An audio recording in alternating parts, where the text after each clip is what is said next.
Good afternoon, everyone. Magandang umaga ko ninyo.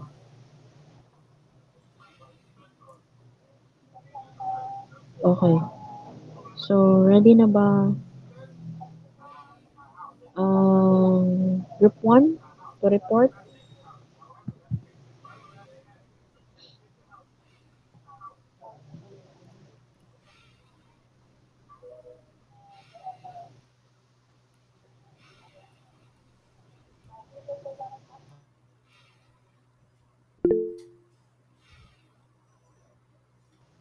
Okay, since group 1 is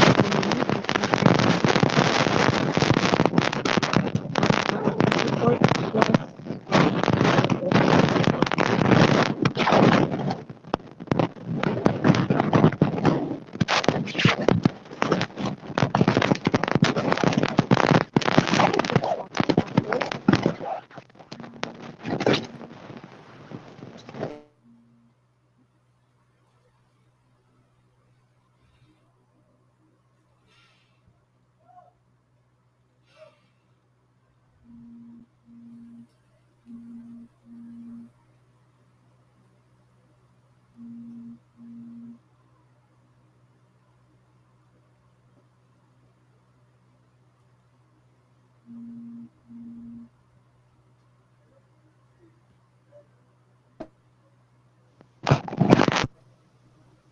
kana class.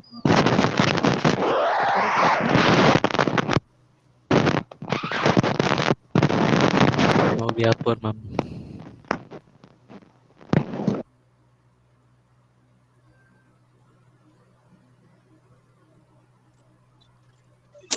How about that one?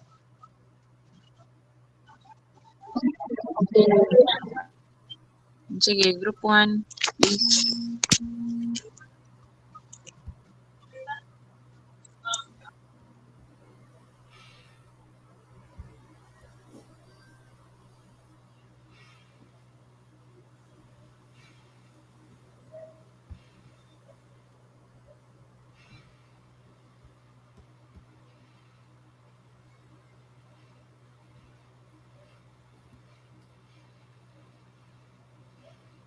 Am I audible?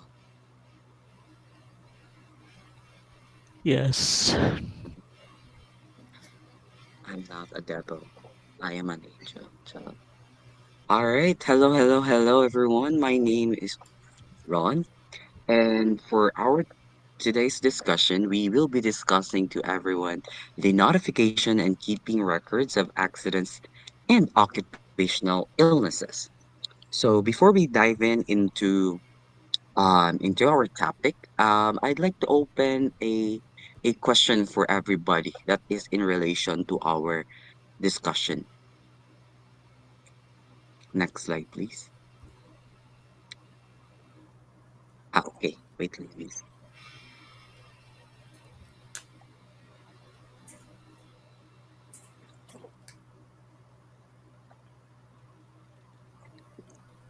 Masaya man ko kayo. Charot. Makita to ba ko?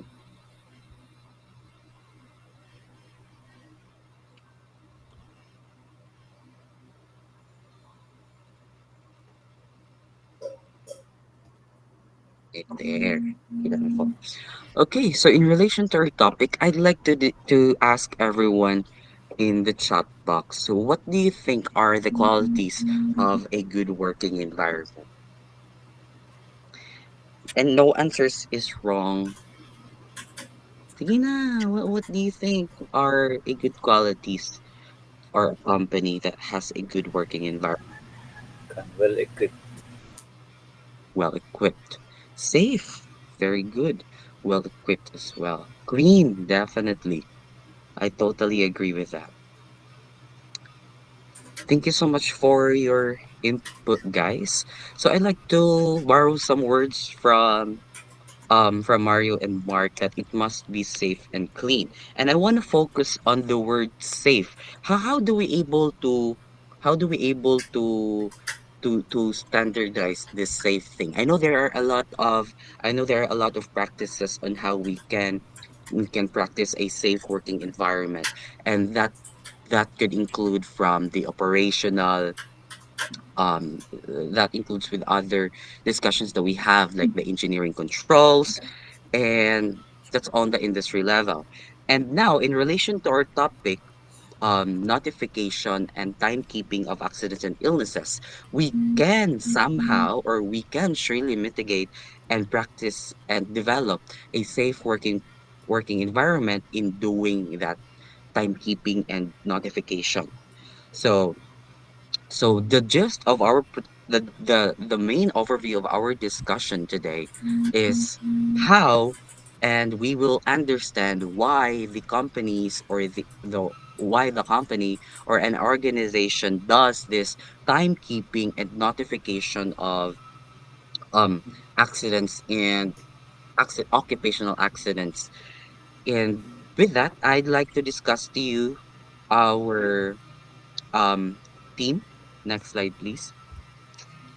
So we have me to discuss the general provisions, Eric to discuss the policy on recording, notification, and investigation. We've got Janice for the legal and administrative arrangement, Aldrin for reporting at the enterprise level, right? Kent for arrangements for recording, and then Jessica for the arrangements for notifications, and Gavin for extension of self-employed persons, Regine for the statistics and compilation and publication, and Time for statistics classification, and lastly we have Jamaica for the investigation.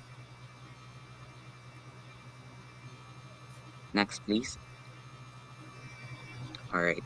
So our discussion today has been divided into 10 agendas. First is me, the general provisions, policy on recording notifications and investigation, legal and administrative arrangements, reporting at the enterprise level, arrangement for recordings, arrangement for notifications, extensions to self-employed person. Eight is the statistics compilation and publication, and then statistics classification, and lastly is the investigation. So for me to discuss the general provision, next slide, please. All right. And for the general provision, we have our objectives.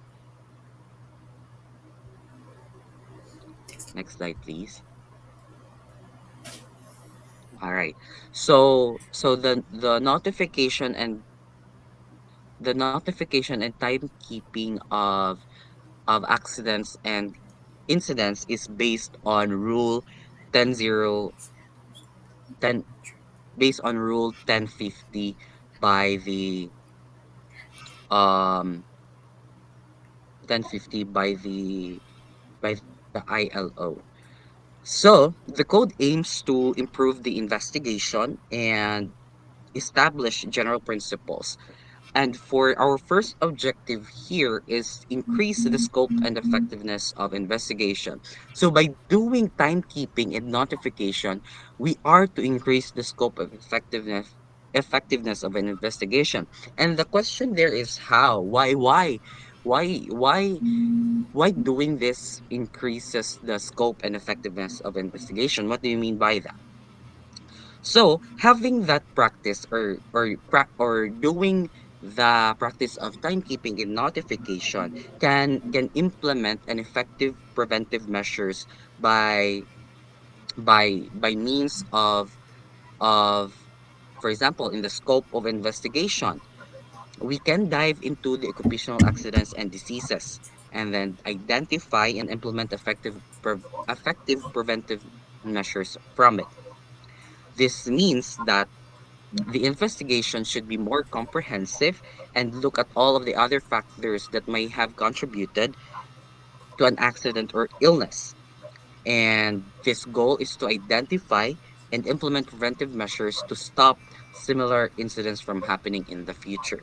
So when we notify the organizations or the government agencies, or when we do timekeeping of the accidents, we are to increase the scope DI. And by the means of scope, we increase the the scalability of the incidents, and I'll discuss that later on. So next objective is to establish general principles. What do you mean by establishing a general principle? By doing the notification and timekeeping of accidents, we are to collect reliable information on occupational accidents and incidents. And in doing so, we are to we are to follow a standard process that is recognized internationally. And why do we have to follow a standard process? That is because doing is that there is one reason why we do standardization, right? That's been discussed so that everyone is aligned to what's going on or to what's the matter all about. And it's the same idea here. We promote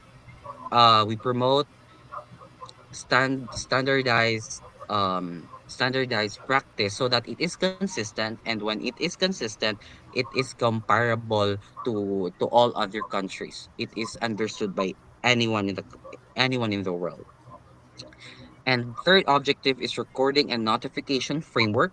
It provides guidance in setting up legal, administrative, and practical frameworks for recording and notification of occupational accidents and diseases.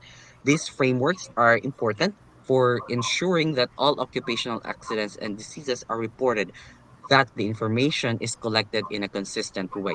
So when we collect information consistently, we can categorize them based on the severity or based on the cost of the accident, and having that categorization that can create a framework that is comprehensible and that is effective for everyone. And fourth objective is the uniform procedures and method. Again, we have mentioned standardization, and by doing the consistent way of reporting, we can have a uniform procedures and methods, and then improve comprehensiveness and comparability. It's the same thought. Doing this can help comparability in all other countries. And then progressive development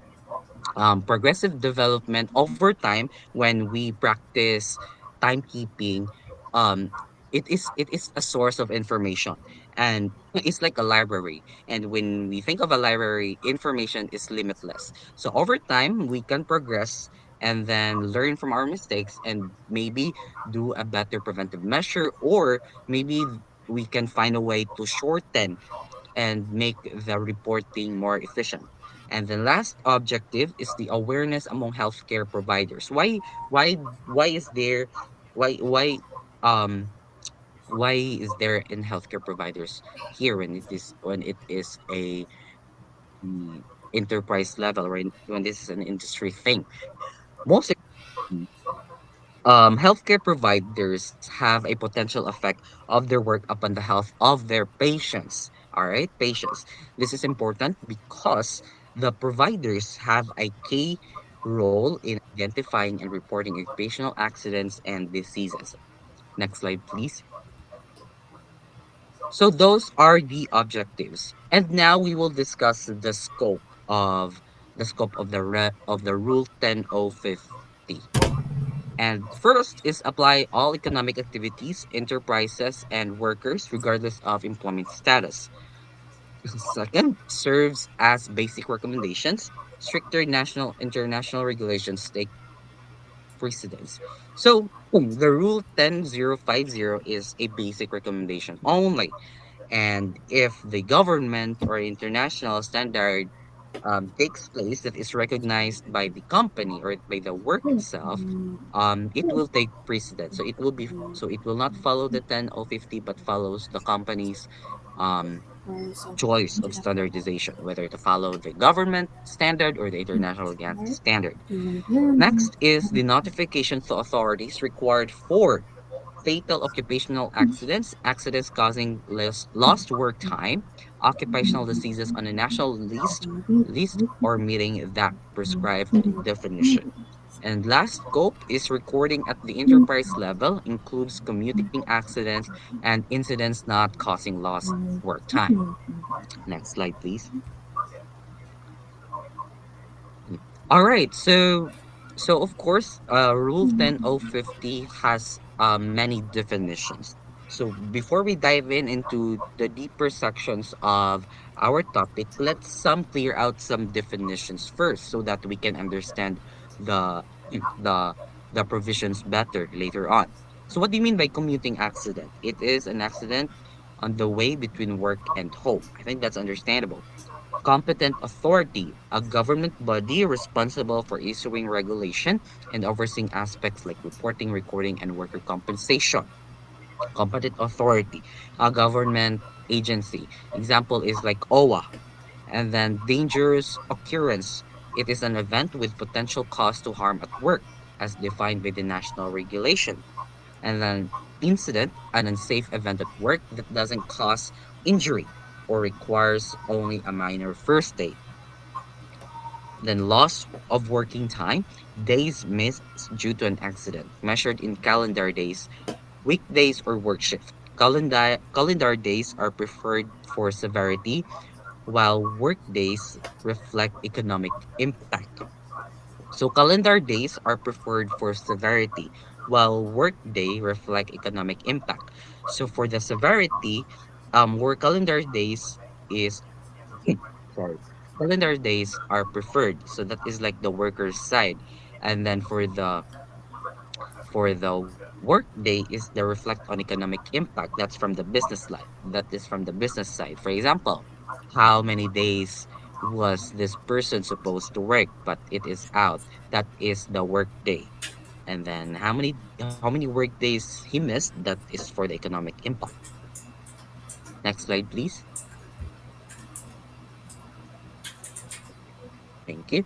And next is notification, the process for employer or workers to submit information about occupational accidents, diseases, commuting accidents, or incidents as required by national law. Occupational accidents, an event arising out of work that results in injury or death.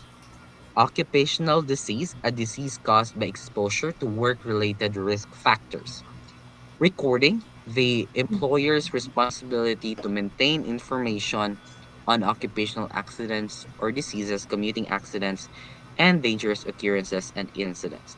And then lastly is the reporting, the process for workers to report accidents, injuries, suspected or occupational diseases, commuting diseases, and dangerous occurrence to supervisors or designated personnel as per national law and company practice. And that will be enough for me for the general provisions and the definitions of our topic. Later on, you will be delved into different aspects of recording and notification. And next in line will be Mr. Eric to discuss the policy on recording, notification, and investigation. So, mga hapon sa tanan, I will be reporting the policy on recording notification and investigation. Next slide, please.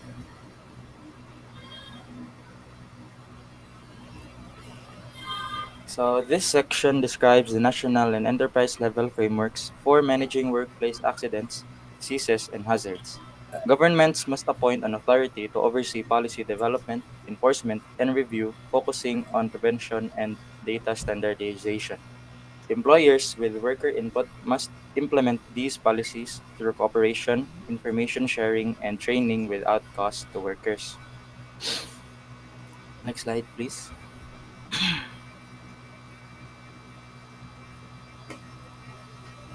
So each government should nominate competent authorities to formulate, implement, and review a coherent national policy on A. The recording, notification, and investigation of occupational accidents and diseases.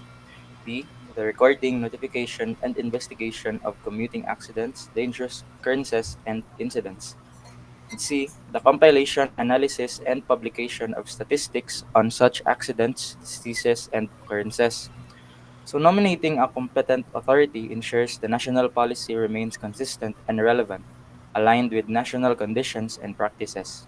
Consulting with representative organizations and conducting regular reviews ensures the policy addresses stakeholders' needs and adapt to new information. So, next slide, please.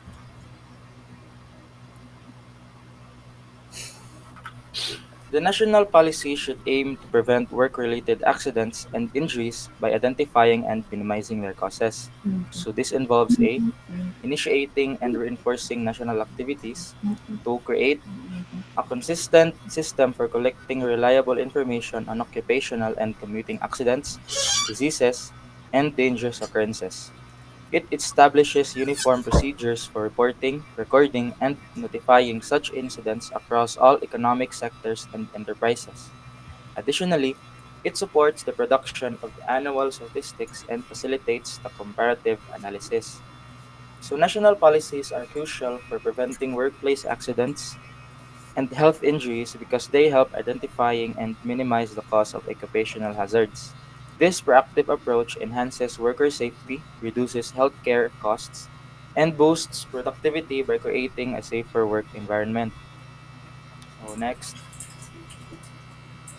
is to ensure coherent policy implementation. The competent authority should define the roles and responsibilities of public authorities, employers, workers, and their organizations, considering their complementary duties and national conditions. Appropriate arrangements should be made to coordinate efforts between various authorities and bodies involved in the policy. So each sector, from the authorities down to the workers, should know their responsibilities so that the regulation of national policy is always ensured. The next one is the competent authority needs to establish and implement a national system for recording, notifying, and investigating workplace incidents across all economic sectors and enterprises, ensuring coverage for all workers. It is important for the competent authority to establish a national system for recording, notifying, and investigating workplace incidents to ensure comprehensive coverage and improve risk identification and prevention strategies for all workers. Next slide, please. Thank you. So the provisions made should be adequate and appropriate to the specific type of enterprise and worker status in employment. Supervision should be adequate and tailored to the specific type of enterprise and workers' employment status to ensure to ensure effective implementation and relevance to diverse workplace contexts. Next is if a national system cannot be immediately implemented for all enterprises and worker statuses, the competent authority should develop plans for its gradual expansion, consulting with major employers and workers' organizations. If immediate implementation of a national system isn't feasible for all enterprises and workers' statuses, developing plans for gradual expansion is crucial. So, consulting with major employers and workers' organizations ensure that expansion strategy is informed by diverse perspectives and is feasible within various workplace contexts. So, next slide, please.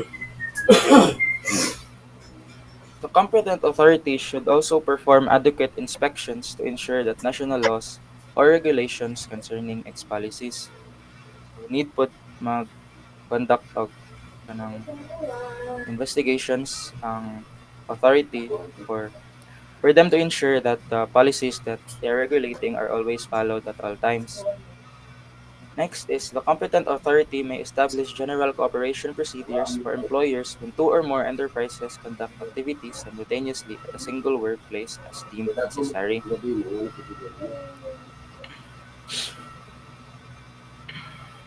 Next slide, please.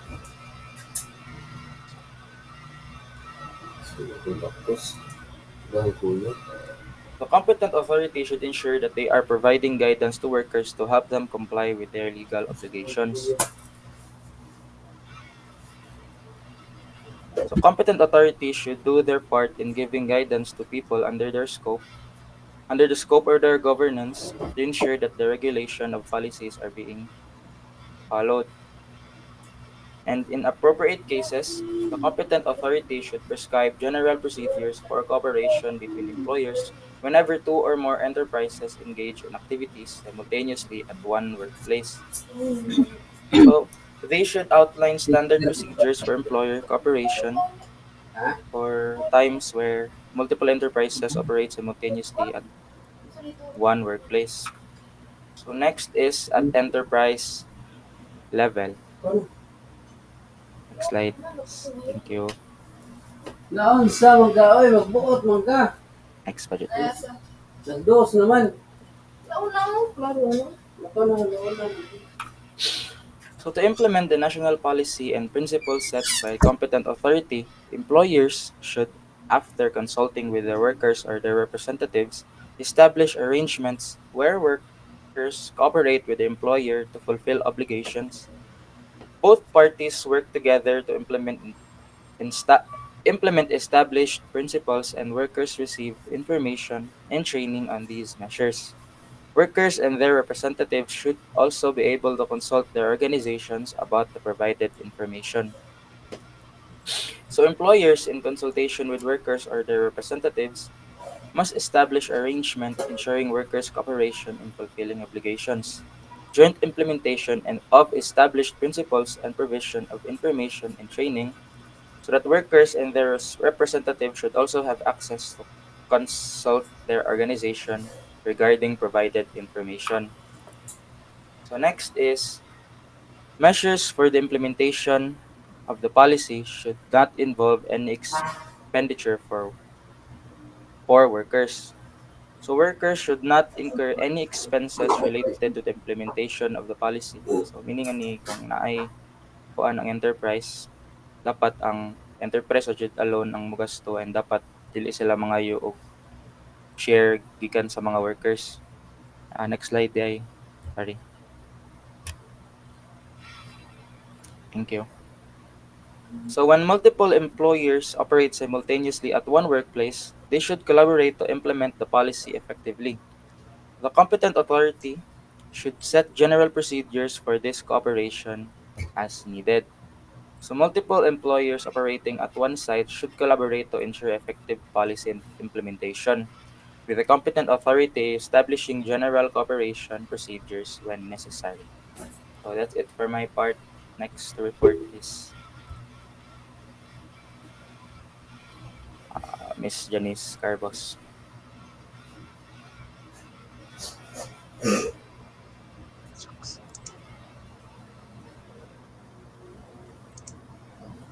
So, good afternoon, everyone. I'll be discussing legal and administrative arrangements. So, what is legal and administrative arrangements?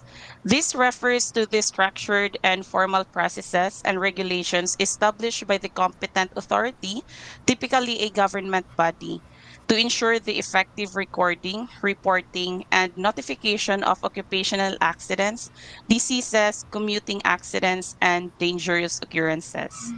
So next slide, please. So for legal and administrative arrangements, we will be focusing into two subtopics. We will both tackle setting up reporting and notification systems, and second will be for classification of information to be recorded and notified. Next slide, please. So, in setting up reporting and notification systems, there are several things to be considered. And here is the guideline that needs to be strictly followed. So, first, concepts and terminology. So, to start, by national laws or regulations, our competent authority will work with the most representative organizations of employers and workers to define the concepts and terminology. This will help us consistently record and notify occupational accidents, diseases, commuting accidents, and dangerous occurrences. So, why is it important to have standardized terms and definitions? This helps us ensures that everyone understands exactly what needs to be reported and recorded, reducing confusion and errors. Second, specifying reporting requirements. So, our competent authority will specify what types of incidents must be reported, establish uniform procedures for reporting and recording these incidents. Third, coordinate with various bodies to ensure seamless reporting and provide guidance to employers and workers. Third, applicability to all workers. So, why is it important that these rules cover all workers? So this help ensures fairness and safety for everyone. regardless of their job or where they work. Fourth, occupational diseases list. So, why do we need a specific list of occupational diseases? It helps in recognizing and addressing diseases caused by work conditions, ensuring workers get the necessary support and compensation. Fifth, reviewing the diseases list. So, how often this review should happen? Perhaps every few years or whenever new research identifies additional occupational diseases. Six, making lists available. This means that the competent authority must ensure the prescribed list of occupational diseases is available to physicians, health services, insurance institutions, employers, and workers. So, what's the best way to ensure everyone has access to this list? So, it could be published online, included in training materials, and distributed to workplaces. Seventh, coordination with other arrangements. This means that the national laws should coordinate with the Employment Injury Benefits Convention to ensure consistency in recording and notifying occupational incidents. So, why is coordination with international conventions important? It helps maintain international standards and improves our reporting practices by learning from global best practices. So, eighth, employers' responsibilities. So, what kind of systems might an employer need to set up? So, employers might need a digital reporting system and training for staff on how to use it. And lastly, informing workers and representatives. Finally, workers and their representatives should be informed about these arrangements so they understand the processes for reporting and recording incidents.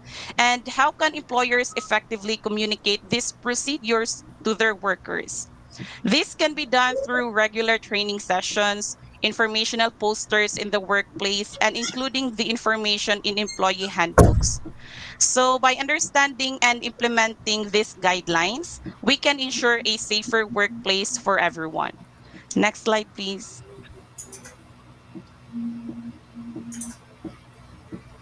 So, moving forward for classifications of information to be recorded and notified, we will be discussing arrangements for classification and classification system for exposure. So, for arrangement for classification, the competent authority should arrange for the proper classification of the information it receives and promote similar classifications for records kept at the enterprise level, and this ensures that data is organized in a way that aligns with international standards. This will work by classifying the economic activity, occupation, employment status, nature, and location of injury.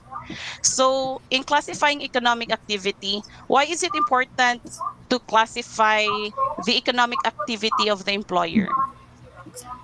So it is important since it helps in understanding which industries have higher risk and need more safety measures. Second, occupation. How can classifying occupation help improve workplace safety? So it identifies which job roles are most prone to specific hazards, allowing targeted safety training. Third, employment status. Why do we need to classify employment status? So, different statuses like full time, part time, or temporary might face different risk and different protections. And lastly, nature and location of injury. So, how does a detailed classification of injuries and accidents help in workplace safety? So it allows for more analysis of accident patterns and better prevention strategies. So next slide.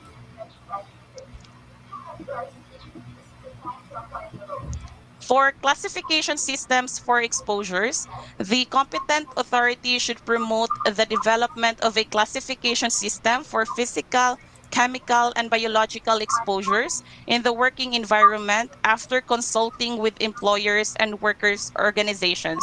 So, what are some benefits of classifying physical, chemical, and biological exposures at work? So it helps in identifying specific hazards and implementing controls to minimize workers' exposure to dangerous substances. So to conclude my report, accurate classifications of information helps us understand and manage workplace hazards better. It ensures that we have reliable data to improve safety measures and protect workers across all industries. And to continue our discussion, we have Mr. Felicis.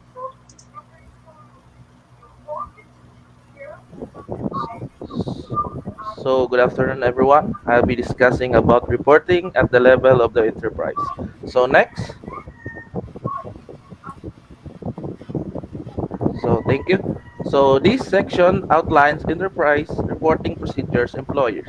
Employers, in consultation with workers, must establish systems for reporting imminent dangers, occupational injuries, diseases, commuting accidents, dangerous occurrences, and incidents without fear of reprisal. These systems should include methods for receiving reports, designating a competent person to investigate, and ensuring confidentiality of personal and medical information. So at the enterprise level, reporting procedures for imminent dangers and injuries are critical for maintaining workplace safety and compliance with regulatory requirements. So these procedures ensures that hazards are promptly addressed and injured employees receive appropriate care. So here's a comprehensive breakdown of these reporting procedures, including the identification of a competent person to handle such reports. So next page, please. So immediate reporting of imminent danger. So imminent danger situations are those where there is reasonably certainty that a hazard exists which could cause death or serious physical harm immediately or before the danger can be eliminated. So the reporting procedures for such dangers typically include immediate notification, documentation, response, and mitigation follow-up. So first is immediate notification. So employees must immediately report any imminent dangers to their supervisor or designated safety officer. So this can be done through direct communication, phone calls, or a dedicated safety reporting system. So next is documentation. The report should include detailed information about the nature of the danger, so location, potential risk, and any immediate actions taken to mitigate the hazard. So third is response and mitigation. So the supervisor or safety officer must assess the situation promptly and take immediate action to mitigate the danger. So this might involve evacuating the area, shutting down equipment, or other emergency measures. So last is the follow-up. So a detailed investigation is conducted to identify the root cause of the imminent danger and implement long-term corrective actions to prevent recurrence. So next please. So next is reporting injuries. So when an injury occurs, the following steps should be taken to ensure proper reporting and response. First is the immediate care. So the injured employee should receive first aid or medical attention as necessary. This might involve calling emergency services if the injury is severe. So next is incident report. So the accident incident must be reported to their supervisor or designated safety officer as soon as possible. So the report should be include the date, time, and the location of the incident. Next is the nature and extent of the injury. The third one is the circumstances leading up to the injury. And lastly, witness statements if available. So the third one is the documentation and record keeping. So all injury reports should be documented and filed according to company policies and regulatory requirements. This includes completing forms such as OSHA 300 logs in the United States. And lastly, the investigation. A thorough investigation should be conducted to determine the cause of the injury and identify any contributing factors. So this helps in developing corrective actions to prevent future incidents. So next page, please. So thank you. And next is the identification of a competent person. A competent person is an individual designated by the employer who has the necessary training, experience, and authority to identify hazards and take prompt corrective measures. So the identification and responsibilities of a competent person include first qualification, second designation, and the third is the training and certification. So qualification. The competent person must have a thorough understanding of safety regulations and company safety policies. So they should also possess the authority to take immediate actions to correct hazard. Next is the designation. So the employer must formally designate the competent person in writing, specifying their responsibilities and authority. This designation is often part of the company's safety management plan. And lastly, the training and certification. The competent person should receive regular training to stay updated on the latest safety practices and regulatory changes. Certification programs may be required depending on the industry standards. So next page, please. So lastly, these are the responsibilities of a competent person. So first is the receiving reports, second is the investigation, third communication, and lastly documentation. So receiving reports. The competent person is responsible for receiving reports of imminent dangers, injuries, and other safety concerns. So investigations. They lead the investigation into reported incidents, identifying root causes, and recommending correct action. Third is the communication. The competent person communicates findings and recommendations to management and employees, ensuring that safety improves and understands of implemented. And lastly, documentation.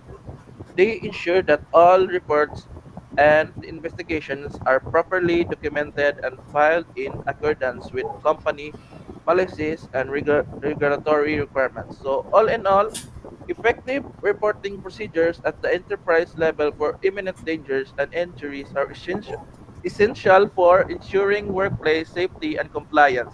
So, by establishing clear protocols for immediate notification, through documentation and prompt investigation, companies can address hazards quickly and prevent future incidents. So, designating a competent person with a proper training and authority is crucial for managing these processes effectively. So, that's all for me. So, next.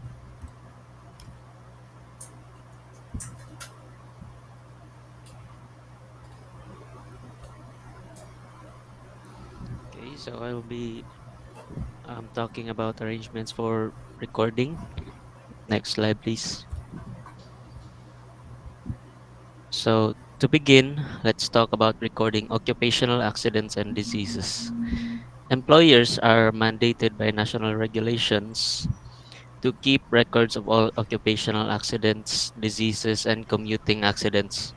These records these records are crucial for ensuring workplace safety and compliance with the law.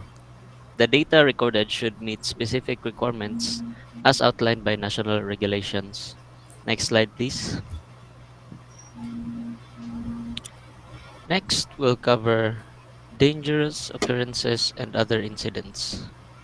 It's important to include records of incidents that did not result in injuries as well as specific dangerous occurrences.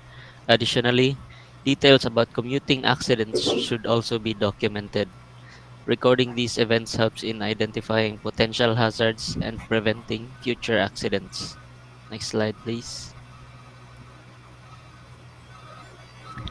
Recording requirements exist at both the national and enterprise levels. At the national level, national laws or regulations should mandate that employers maintain records on occupational accidents, diseases, commuting accidents, dangerous occurrences, and incidents. The required data must be collected systematically, and standardized forms should be used for investigating these incidents. The information recorded at the enterprise level should include at least the data required for notification. Additional required records should include incidents with no immediate personal injury, specified dangerous occurrences, commuting accidents if applicable, and national laws should specify the content and format of records, the time frame for establishing and retaining records, confidentiality of personal and medical data, identification of a competent person to manage records, cooperation between employers at shared work sites. So, next slide, please. For the enterprise level, employers must set up arrangements in line with national regulations to record all relevant incidents. They should identify a competent person to manage these records and ensure cooperation between employers at shared work sites. Records must be available and retrievable at reasonable times, and for incidents involving multiple workers, individual records should be made for each injured worker. Workers' compensation and accident reports can be used if they meet the required recording standards or are supplemented accordingly. Records should be prepared within a specific period, preferably within 6 days, for inspection and worker information. Workers must cooperate with employers in maintaining accurate records. Employers should inform work and their representatives about recording arrangements and the designated competent person. Provide appropriate information occupational on all occupational accidents, diseases, and dangerous occurrences to workers or their representatives. Next slide, please. So, for confidentiality and data management, maintaining the confidentiality of personal and medical data is critical. Employers must ensure that all data recorded is kept confidential and managed securely.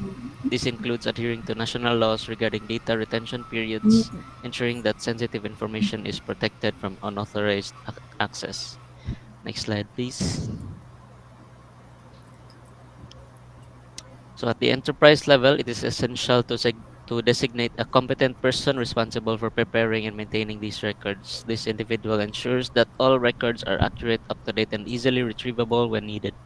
This designation helps in maintaining accountability and streamlining the record keeping process. Next slide, please.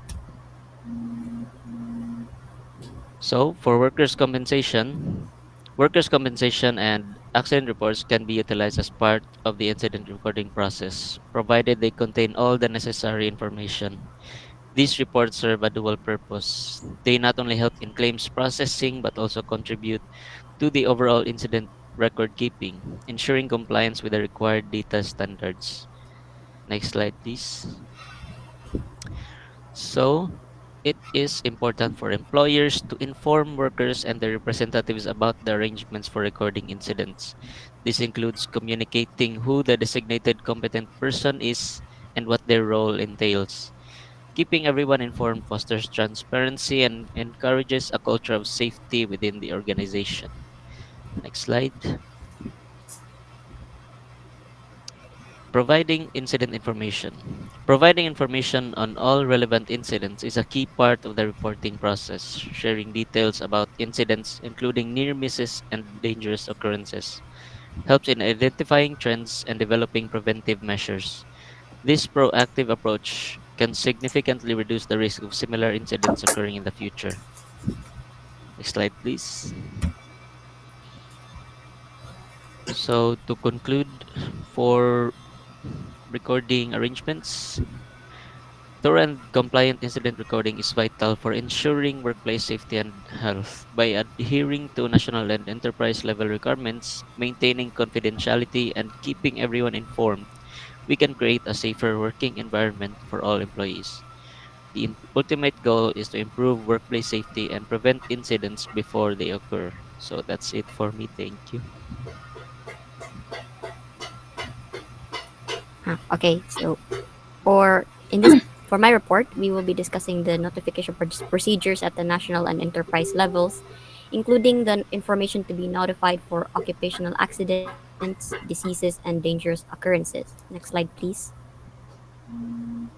So for notification at the national level, first is that sa national level, it should be the government to kuan who handles this one. So the government should make rules to ensure that companies tell them when someone gets hurt, sick, or has a close call at work, or even when something happens while traveling to and from work. And so these rules should be made in a way that works well for the country. The government should also ensure close cooperation with other important groups like businesses and worker organizations to make and use the rules for reporting work accidents and illnesses. So, next slide, please. So, 6.1.3 here discusses that the national laws or regulations that the government should implement specify which groups the companies must tell when someone gets hurt or sick at work. These groups can be the relevant enforcement bodies, which are the people who check if rules are being followed, like labor inspectorates, the appropriate insurance institutions, which is the insurance company that helps when someone is hurt, the statistics producing body, which is the group that collects information about accidents, or any other group or relevant body that needs to know about the accident. So 6.1.4 national laws or regulations should specify. So these are what the rules that the government made should say. So first is the information to be notified to competent bodies. So what information needs to be shared about work accidents and illnesses or near misses, and who needs to be told kung kinsay dapat i sultian ani nga accident. So which this was already mentioned in 6.1.3. So those are the group of people that needs to be notified. And second is the timing of the notification. So when this information should be shared. So for fatal occupational accidents, it should be immediately. And for other accidents and diseases, it should be within a prescribed time.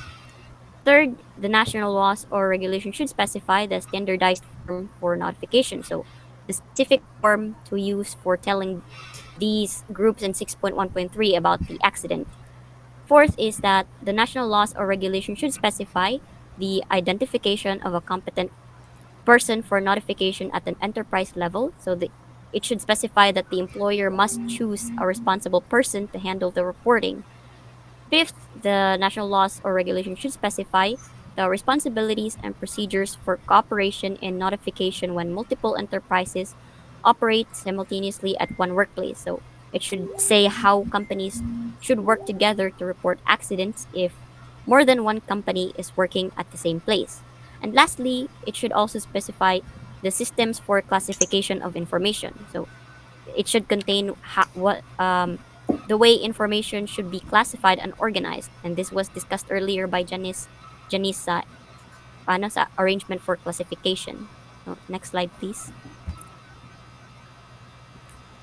So, notification of occupational diseases by employers is mandatory when they receive a medical certificate confirming a worker has an occupational disease. So, the national laws or regulations that is to be made should say that the employer must notify the people in 6.1.3 when they get a medical certificate saying that the worker under them is sick because of their job.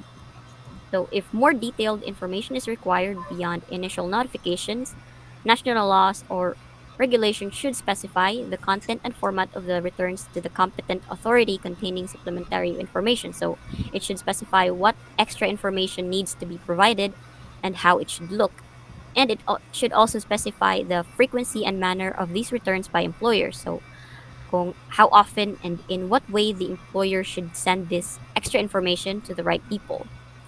6.1.7, the competent authority, meaning the government, should register notification to compile statistics using classification systems and for analysis. So it is important that they should keep track of all the reports about work accidents and illnesses in an organized way. This would help them make useful statistics and analyze the information to understand what's happening and how to make things safer. So next slide, please. So here we have is the notification procedures at the level of enterprise. So earlier it was in a national level, right? So it was it was the government who handles that. So here it is more on the company na. So employers, after consulting with workers and their representatives, should establish internal arrangement for notifying occupational accidents, diseases, dangerous occurrences and commuting accidents in line with national laws or regulations. So this means that the employer should talk with the workers and their representatives to make a plan for telling about the accidents. Of course, they must follow the rules that was set by the government sa national level. So 6.2.2 is um, all about what the notification plan that the company should include. So, enterprise arrangement should include identifying a competent person responsible for preparing and submitting the necessary notifications and determining notification responsibility when multiple employers operate simultaneously at one worksite as required ni siya sa national laws and regulations. So, next slide please. So, notification of occupational accident. So this section will contain the procedures that must be done in case of an occupational accident. So these are the first year. These are the procedures that must be done and information that must be given generally in case of an occupational accident. So 6.3.1.1 general, all occupational accidents should be notified to relevant bodies, competent authority, labor inspectorates, insurance institutions as follows.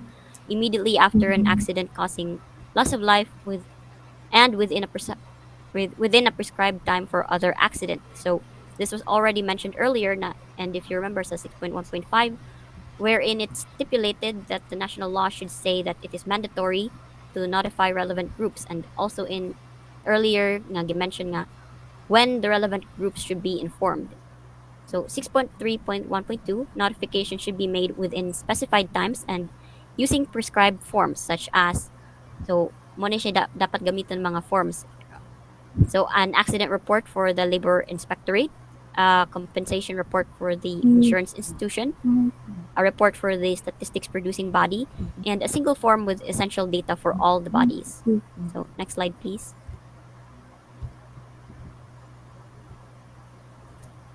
So for minimum information, so these are the essential information a company must provide in the notification. So their report should at least at least have this information. So first is the enterprise, establishment, and employer. So it should contain the employer's name, address, and contact details, the enterprise's name and address, establishment's name and address if different just enterprise name and address, uh, the economic activity of the establishment, and the number of workers. So in the injured person section, it should include the name, address, sex and age, employment status, and occupation. Next slide, please. So in the injury section of the report, it should include whether the accident is fatal or non-fatal. It should also include the nature of the injury and the location of the injury. Kung asa siya na injured, dapit sa, whether it be on the leg or on the arm or their back. So, and then lastly, it should include the accident and its sequence. So, the geographical location of the accident, the date and time of the accident, the action leading to the injury, and the agency related to the accident. So, necessary information for notifying commuting accidents should also be specified. So, next slide, please.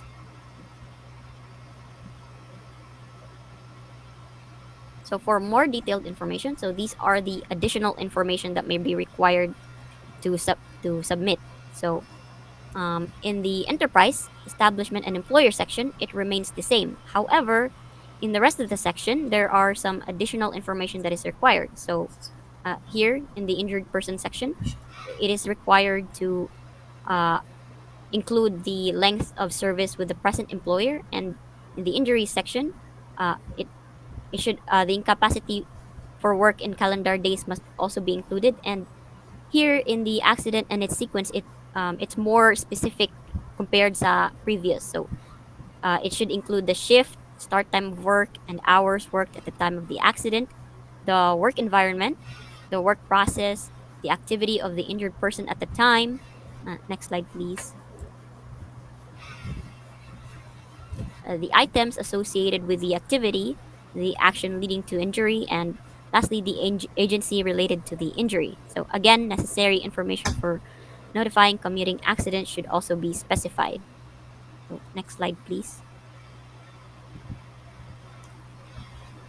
So, notification of occupational diseases. So this section contains the information that must be included in the notification in case of an occupational disease.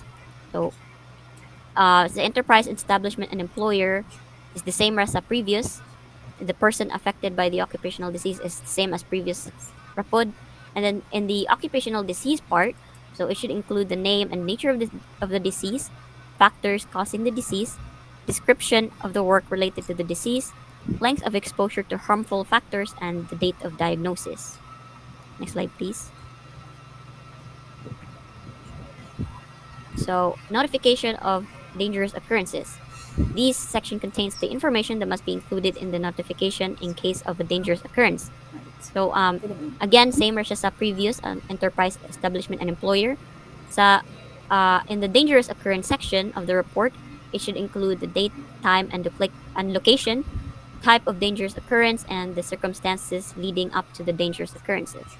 So, overall, effective to conclude this portion of my report, the effective notification arrangement contribute to a safer, healthier, and more productive work environment by ensuring that all relevant parties are informed and can take appropriate actions. So next would be Mr.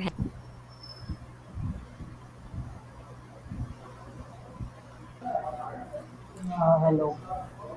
Today I'm going to report about extension for self-employed persons. Am I audible?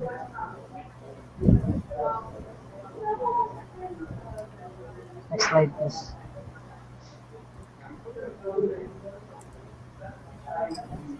So, the integration of self-employed individuals into the existing recording and identification system is essential to ensure comprehensive data collection and compliance across all sectors.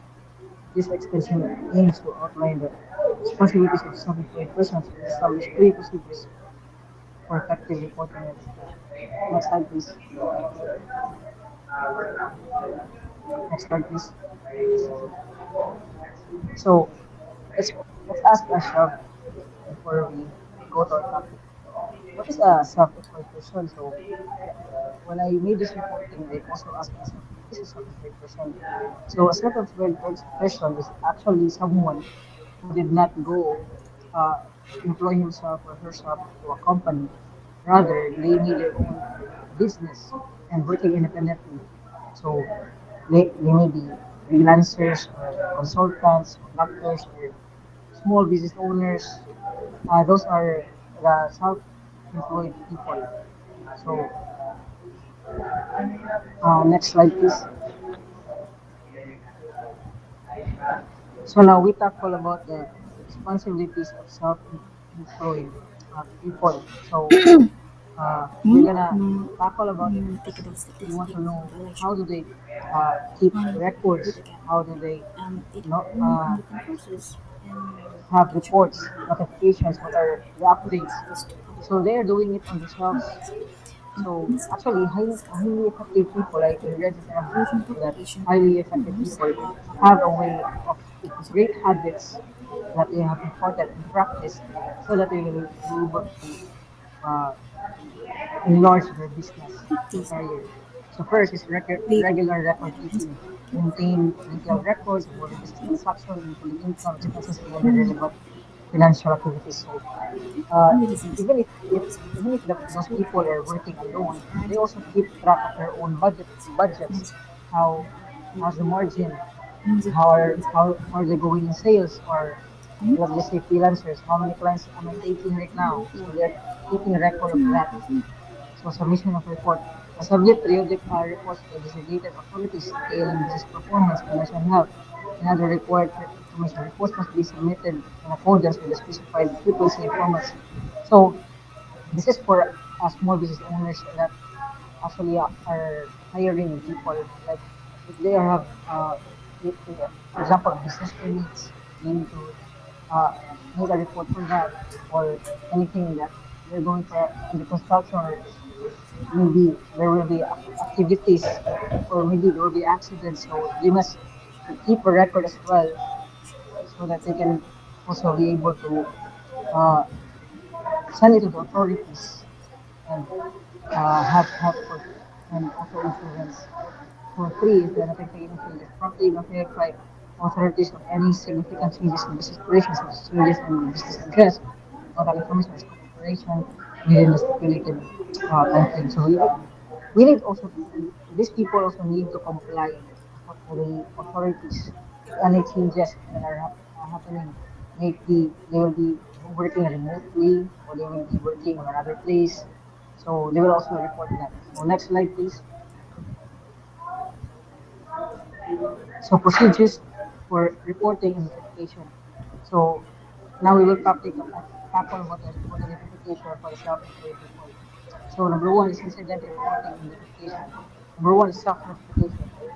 So self-employed individuals will directly notify relevant authorities of any incidents, including workplace accidents or significant changes in business operations. Just like I mentioned earlier, the notification of changes. So next is death or incapacitation. A self-employed person dies or becomes incapacitated. The person in control of the establishments where they work must notify the authorities. So also that if there will be accidents or any unfortunate events, they must also compile a report for that. Next is accident outside own enterprise. In accidents outside their enterprise, the locations employee records or notifies the incident where the self-employed person informs their insurance. So it's really important to also have your own insurance so that you will be able to have a backup. You won't shoulder all of it because it may cause you to go bankrupt. So next slide, please.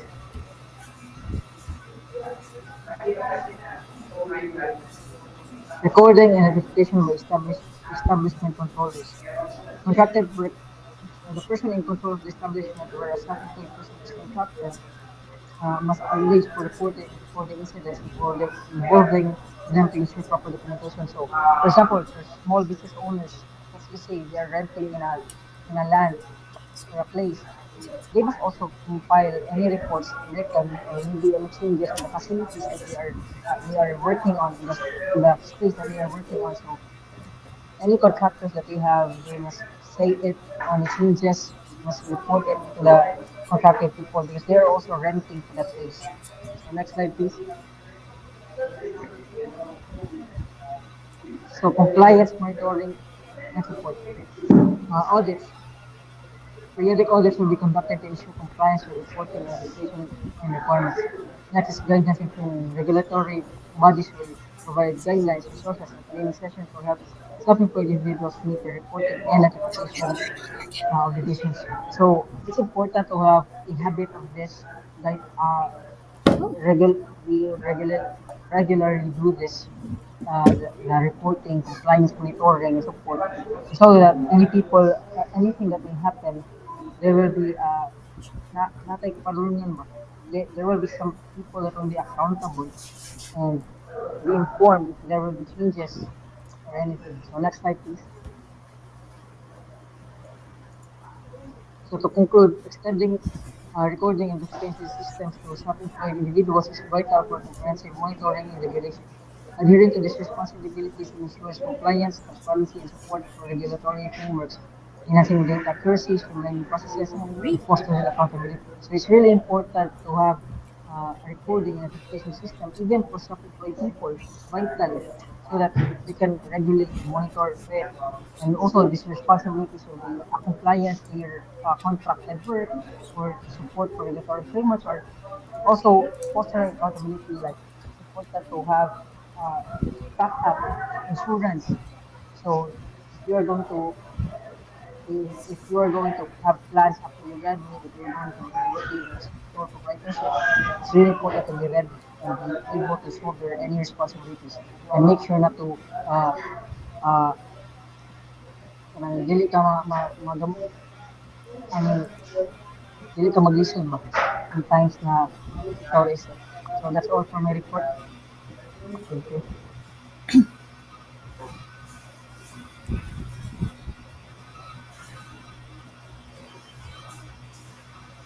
Okay, so the next topic will be statistics compilation and publications. Okay, so when we think about statistics compilation, one thing that crosses our minds are gathering data. Gathering data from different sources, and then publication on the other hand is like from the word itself, it is to publicate, so it is to make known to the general public. So in this topic, we'll be discussing about statistics compilation and publication in terms of occupational safety. So, a bit of an introduction. This refers to the systematically collected, analyzed, and published data on incidents and conditions related to workplace safety and health. This includes occupational accidents. They are the unplanned events in the workplace that result in injury or fatality. Occupational diseases. Any disease contracted as a result of an exposure to risk factors arising from work activity. Next, we have commuting accidents. They are accidents occurring during travel to or from work. And then lastly, there's dangerous occurrences. They are incidents that have potential to cause significant harm, even if they do not result in an actual injury or fatality. Some examples of these are explosions or fires, chemical spills, machinery malfunctions. Right? So, who are responsible for compiling and publishing these statistics? So they are the national authorities. These are the ministries or departments of labor, right? So these are national statistics offices, occupational safety and health administrations, insurance institutions. Because first of all, this is due to their regulatory oversight because they ensure consistency and reliable data collection since they have the necessary resources and infrastructure, thus making them well equipped to gather comprehensive data from various sources. So the ministries of departments of labor, they oversee labor regulations and ensure workplace safety, thus making them key in collecting and publishing accidents and disease data. As for national statistics offices, they compile and publish national statistics, including data on workplace accidents and diseases, and also to inform policy and public awareness. As for OSHA, they focus on maintaining safe work environments, so they gather and report data on workplace incidents. As for the insurance institutions, they report on occupational accidents and diseases as part of workers' compensation claims, contributing to essential data for national statistics. Right? So here we have data sources. There are statistics on occupational injuries which could come from a variety of sources, including various types of administrative records such as insurance records, labor inspection records, records kept by the labor ministry, establishment service, and household service surveys. So those are some of the data sources used for statistics. Some others could be annual reports, insurance and compensation records, and death registers. All right. So here we have key principles for accurate workplace incident statistics. First, we have compilation and publication frequency. These are statistics of occupational accidents, diseases, commuting accidents, and dangerous occurrences. They should be compiled and published by the competent authority at least once a year. So wherein the unit of measurement should be the individual affected by the incident, the disease, or dangerous occurrence. So, if a person experiences multiple incidents within the reporting period, each incident is counted separately. Thus, the reporting period should ideally not exceed 1 calendar year. Next, we have efficient data compilation, where feasible statistics should be compiled directly from notifications of incidents without acquiring additional reports. So, this means relying on reports from employers, insurance institutions, and labor inspectorates without needing additional forms or returns. So, this method reduces administrative burdens and ensures the data collection is both efficient and timely. Then we have unit of recording. The unit recorded should be the individual killed or injured in an occupational or commuting accident, the individual affected by the occupational disease, and then lastly each instance of a dangerous occurrence. Right. Okay, then we have enhancing occupational safety statistics. These include inclusivity, transparency, and quality. So, inclusion of self employed persons and commuting accidents. Statistics should encompass data on self employed individuals and commuting accidents presented separately for comparative analysis with countries that do not include such information. This because this allows for comprehensive overview with countries that do not include such data, ensuring a comprehensive understanding of workplace safety across different regions. Next, we have details on statistics. The competent authority should provide comprehensive details on the sources, scope, definitions, methods, and quality of the statistics to ensure transparency and reliability.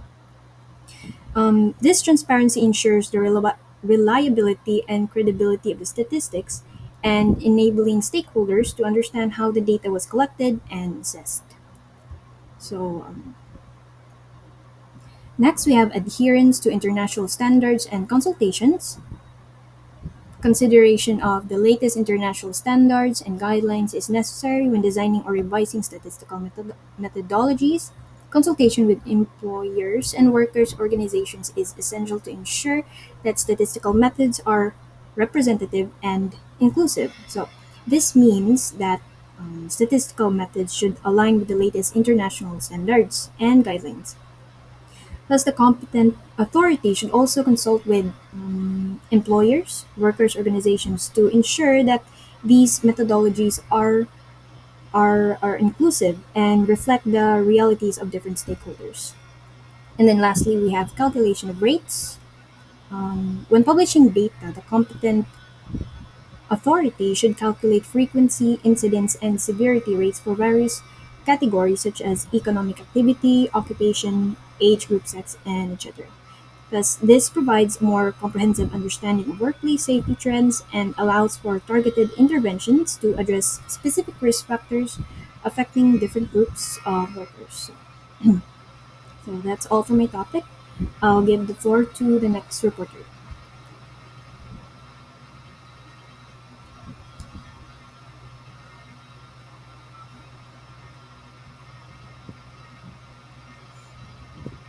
Good afternoon, everyone. My name is Kain. Moving on to the topic of statistics of occupational accidents, occupational diseases, and dangerous occurrences classifications. So, next slide.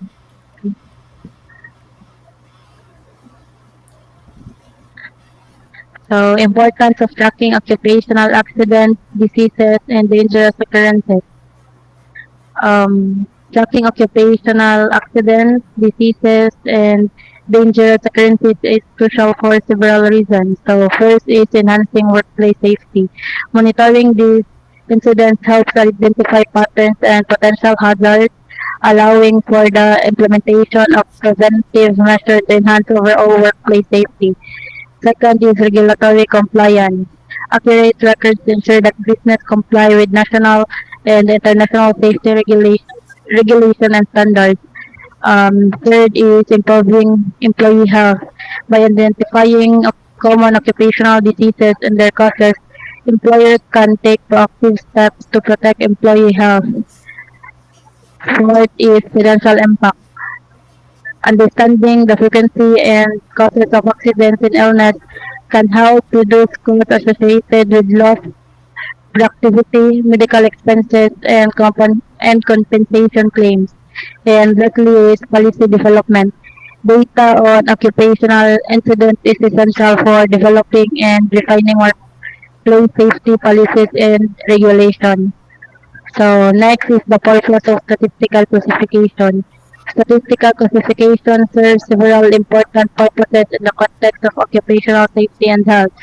First is standardization, so provides a standard method for categorizing and reporting incidents, ensuring consistency and comparability analysis of incidents, helping to identify trends in areas requiring attention. Third is resource allocation, helps in the allocation of resources and the implementation of targeted intervention to address specific risks. Fourth is benchmarking, enable benchmarking against industry standards and best practices, promoting continuous improvement in safety performance. And lastly is international comparison. So this allows for meaningful comparison between countries, aiding global efforts to improve occupational health and safety standards. So, next slide, please.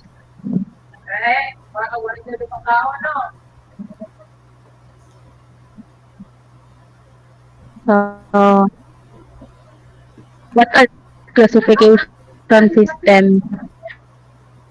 Classification systems are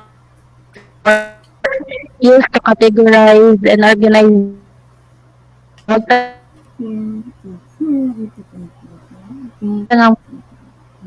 PowerPoint sa kuan.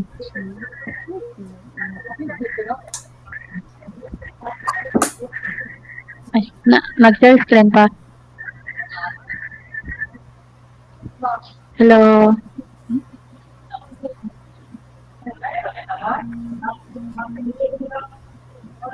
Dara. So, balik. Katong slide 3 na kung what are classification na classification gibak pa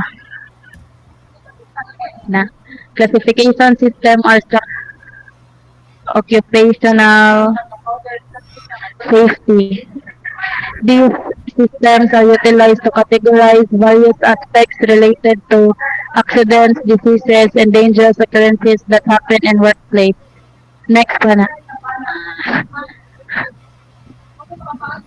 Kana. So, second, why are they important for statistical purposes and occupational safety? So, classification system provide a systematic way to organize data, making it easier to analyze, interpret, and communicate information effectively. So, um, classification system play a crucial role in statistical analysis within the field of occupational safety and health. So first is organization and structure. So by categorizing data into specific groups and subgroups, classification system provide a structured framework that facilitates the organization of information. This structured approach make it easier to manage large volume of data efficiently. Second is analysis and interpretation. So classification system enable researchers, safety professionals, and policymakers to analyze and interpret data more effectively. So third is communication and reporting. So standardized classification system ensure consistency in how data is reported and communicated within organization and across industries. And lastly is benchmarking and comparison. So classification system facilitates benchmarking and comparison of safety performance across different sectors, regions, and time periods. So next slide.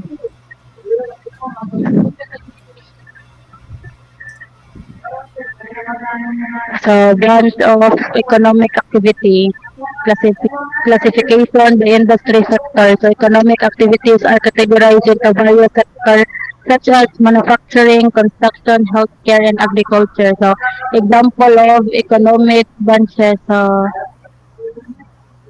first is manufacturing. So this sector involves the production of goods through various processes such as assembly lines and fabrication.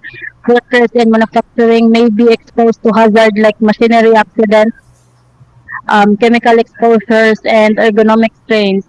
Example of manufacturing industries include automotive manufacturing, electronic production, and food processing. So second is construction. Construction encompasses activities related to building and infrastructure development projects. So workers in the sector face a wide range of risks, including falls from height, electrical hazards, struck by incidents, and exposure to hazardous materials. And third is healthcare. The healthcare sector includes facilities and services related to medical care such as hospital, clinics, nursing home, and medical laboratories. Workers in healthcare face risks such as needle stick injuries, exposure to infectious diseases, um, and lastly is agriculture. Agriculture involves activities related to cultivating crops, raising livestock, and producing food and fiber products. Workers in agriculture face hazards such as machinery accidents, exposure to pesticides, and other chemical and injuries from handling livestock. So next slide.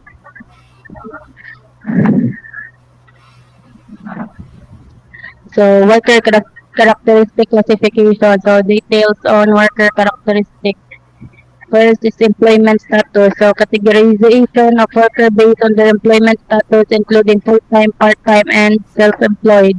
So next is demographics. Classification by sex and age to analyze how different demographics are affected by occupational incidents. So by examining worker characteristics such as employment status, sex, and age, organization can gain valuable insight into the diverse workforce and develop more effective safety policies and programs that address the unique needs of different groups of workers. So next slide please. Enterprise characteristic classification. So details on enterprise characteristics. So first is size of enterprise. Classification based on the size of enterprise, distinguishing between small, medium, and large businesses. The next is type of enterprise. Classification based on the ownership structure such as private, public, or government-owned enterprises. So, by examining enterprise characteristics such as size and the ownership structure, policymakers and safety professionals can develop targeted safety initiatives and regulatory measures that address the specific needs and challenges faced by the different types of enterprises. So, next slide.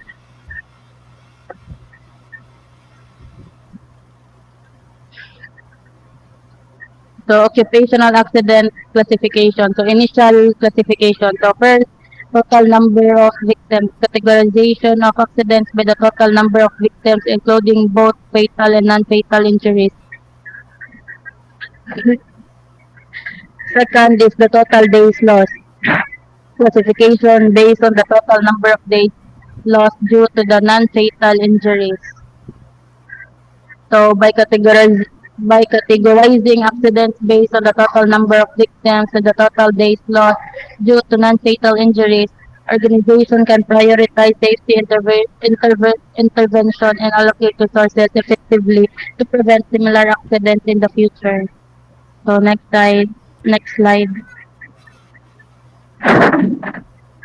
Detailed accident classification. So further classification. First is the timing of fatalities. So analyze of accidents based on the timing of fatalities such as during regular working hours or off-duty hours. So after the initial classification, further analysis is of occupational accidents includes examining the timing of fatalities, providing valuable insights into when these accidents occur. So um,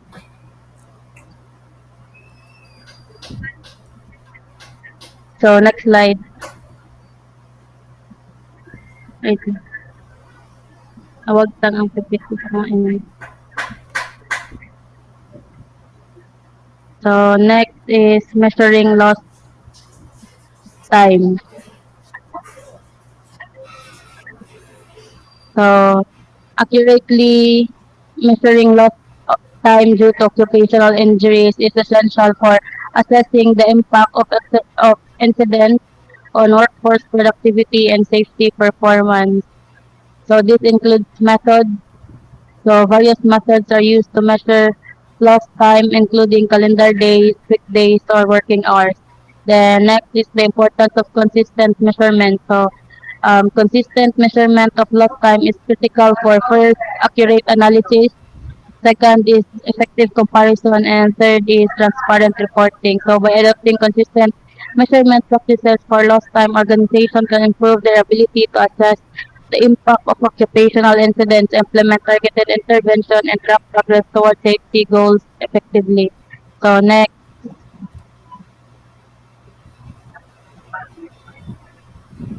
is commuting accidents. So Separate statistics are crucial for distinguishing between different types of occupational incidents, ensuring accurate reporting and targeted safety measures. So, commuting accidents, so these are incidents that occur during the journey to or from work, such as car accidents, public transportation incidents, or pedestrian accidents. Where commuting accidents occur outside the workplace premises, they are still relevant to occupational safety due to their impact on employees' well-being and productivity. So next is incidents involving self-employed persons. So self-employed individuals are those who work for themselves and may not have traditional employer-employee relationship. So incidents involving self-employed person may include injuries or illness occurring during the course of their work activity. So by separately presenting statistics for commuting accidents and incidents involving self-employed person, organization can gain a comprehensive understanding of occupational safety risks and development tailored strategies to enhance workplace safety and employee well-being. So next slide, occupational disease and classification. So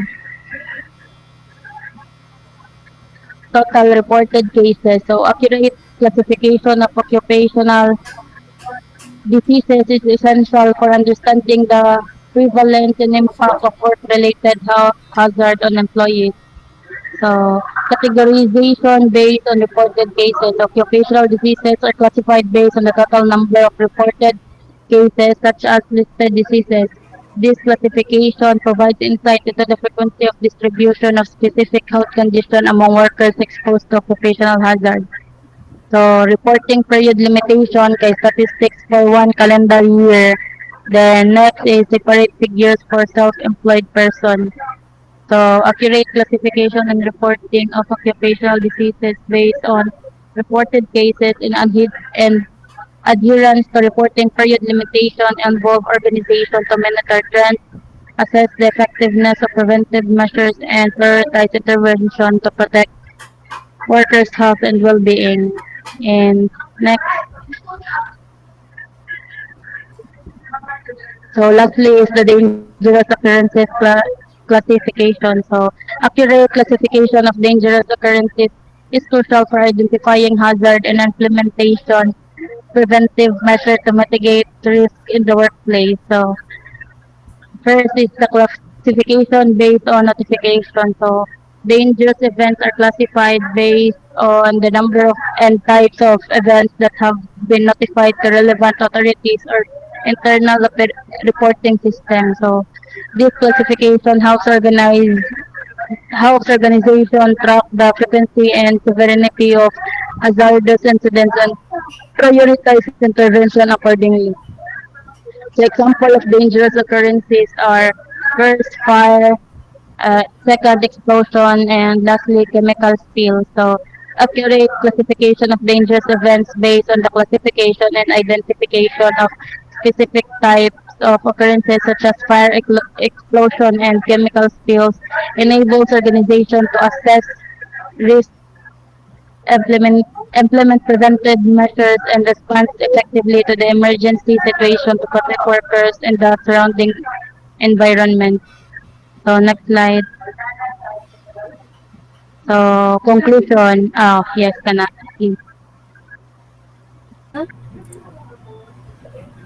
All right, so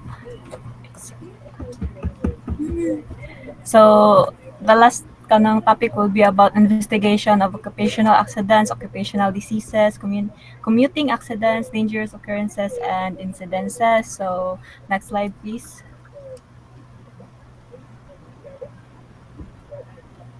So let's define first what is an investigation with the context of occupational accident, diseases, or dangerous occurrence. So it says that it identifies how and why an undesired event, which is an accident, contraction of a disease, dangerous occurrence, or near miss occurred and establishes actions required to prevent a similar event, thereby leading to an improvement in occupational safety and health management. So in this investigations carried out by labor inspector should also identify with regard to the event under investigation. So all those with legal obligations like the enterprise, managers, workers, suppliers, etc., and also the applicable legislation whether it has been violated and any associated enforcement decisions and actions required to ensure that the enterprise complies with all relevant OSH legislation. So we can say that an investigation is reactive because an event must occur before it can be investigated. So the labor inspector must determine not only what the result of the event was, but also how and why it occurred so that the control safety measures can be identified and implemented to prevent its recurrence, thereby following safety and health management. In addition, as part of the inspector's job is to ensure that workers and employers comply with national legislation, including OSH legislation. So these safety issues must also be addressed. So next slide, please. So it should always be noted that any investigation must answer six basic questions. So the five W's and one H. So the skill required for an accident investigation is to find the answers to these six fundamental questions. So which are the who was injured, suffered ill health, and was otherwise involved in the event under investigation. Where did the accident occur? When did the accident occur? What happened at the time of the accident? How did the accident occur and why did the accident occur? So these questions are important because they provide a comprehensive framework for understanding the accident. So through answering these questions, investigators can piece together the sequence of events and identify the factors that contributed to the accident. So this thorough understanding is crucial for developing effective preventive measures. So ensuring that each of these questions is addressed, so it helps uncover not only the immediate causes but also the underlying and root causes of the accident. Thus, we can say that this holistic approach is important for implementing corrective actions that enhance workplace safety and prevent future occurrences. So next slide, please. So moving on, there are six main stages of accident investigation, namely the preparations before starting the investigation, gathering the information, analyzing the information, identifying preventive or risk control measures, implementing an action plan, and complementing the report or documenting the information. So the first stage, which is the preparation, it ensures all necessary tools and resources are available. Investigators must understand this safety regulations, company policies, and the work environment. So this stage involves gathering preliminary information such as the location, time, and people involved, and planning the investigation. So it also includes securing the accident site to preserve evidence and prevent further incidents. So effective preparation lays the foundation for a thorough investigation. So the next stage, gathering information. So one should collect detailed information about the incidents through interviews, photographs, sketches, and document reviews such as safety records or maintenance logs. So the goal is to compile the accurate data to understand the circumstances of the accident, which is essential for the investigation's accuracy and reliability. So the third stage is the analyzing information. So organize and examine collected data to identify the immediate, underlying, and root causes of the incident. So,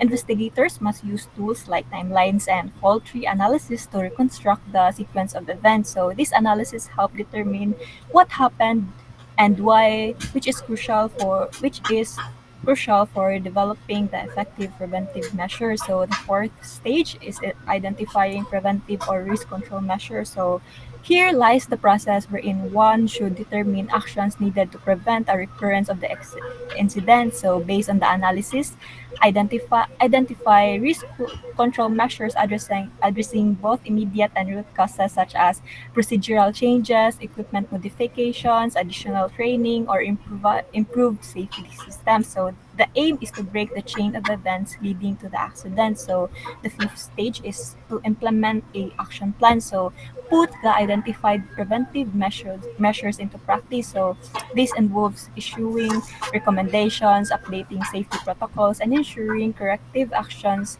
that are carried out promptly and effectively. So the action plan should include a timeline, responsibilities, and a method for monitoring and evaluating the implementation process to improve the workplace safety. So the last stage is the completing the report or documenting the information. So document the entire investigation in a detailed report, including a summary of the incident, so the investigation process, findings, and implemented preventive measures. So the report serves as a record for future references and provides insights for ongoing safety improvements.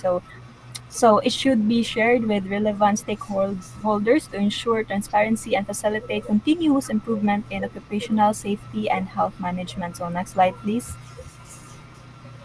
So what makes a good investigation? So a good investigation will identify the immediate and underlying causes of the accident, it roots causes and the prevention and control measures required in order to break the chain of causation. So here in this example situation wherein an operator was injured when his hand came into contact with the blade, the investigation will identify both the immediate cause of the accident wherein the operator's hand came into contact with the saw blade and the underlying causes including the fact that the blade was not guarded and that the operator was using the saw in this unsafe condition.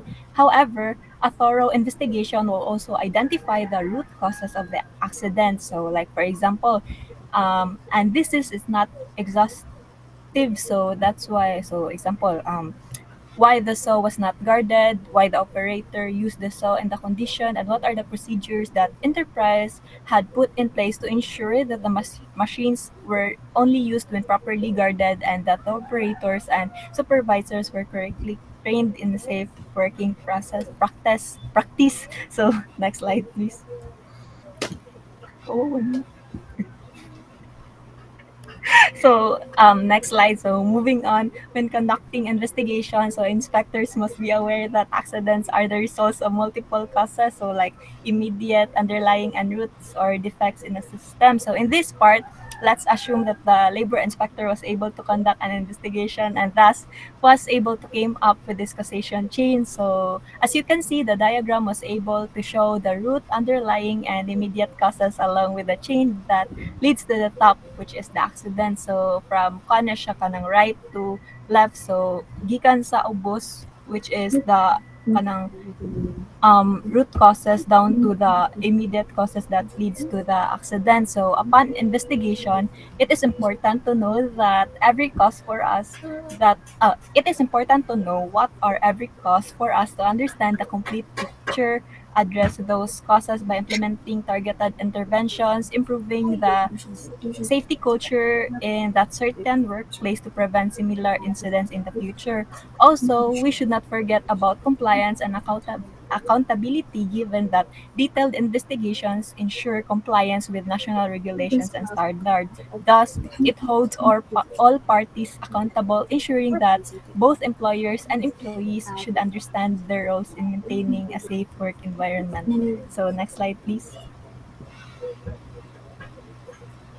So what gets investigated? So a very small percentage of accidents, diseases, and dangerous occurrence, and indeed, very few near misses are all investigated. So if accidents are not investigated, opportunities to identify their causes and required risk control measures to prevent their occurrence are lost. So it is therefore vital that when investigations are conducted, they are thorough and identify all the causes, immediate and underlying and root. So and also the appropriate control measures to prevent the recurrences. So most countries have legislation requiring employers to report accidents to the authorities, and compliance gives inspectorates as opportunity to decide whether to investigate, perhaps by using accident selection policy criteria. So however, there are even where legislation is lacking or compliance limited, inspectorates may become aware of accidents through the media, the social security authorities, the injured persons or their families, and this information can be used to inform the decisions as to whether the incident will be investigated. So the next slide, please.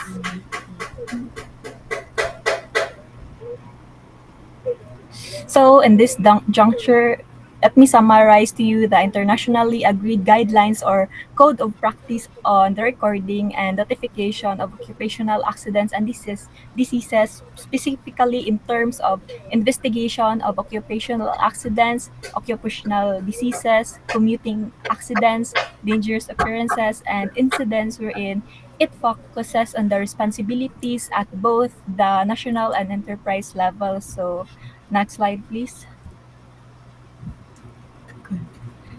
So at the national level, the competent authority plays a crucial role in ensuring the effectiveness of policies related to occupational health and safety. So in terms of national policies, they need to verify if the current policies are effective in reducing accidents and diseases. So this involves assessing if the existing laws and regulations meet their objectives in protecting workers' health and safety. So if there are gaps or issues identified, the authorities must determine whether changes to these policies or laws are necessary. So this is essential for adapting to new challenges and continuously improving workplace conditions. So moreover, they need to ensure that arrangements for recording and notifying about occupational incidents are functioning properly. So this involves checking if employers and workers are reporting incidents accurately and promptly,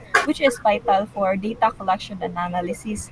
Also, to achieve these goals, the competent authority must establish robust systems for investigating a variety of incidents, including occupational accidents, diseases, commuting accidents, and dangerous occurrences. So this system should be thorough and capable of providing meaningful insights. So investigations should be carried out by authorized agencies, so such as labor inspectorates, ensuring that the process is handled by professionals with the appropriate expertise. So it is also important to include representatives from both employers and workers during investigations to provide a balanced view and ensure that all perspectives are considered. So additionally, the competent authority should hold inquiries and publish reports on serious cases. So these transparencies helps to highlight significant risk and informs the public and policymakers about necessary safety improvements. So next slide, please.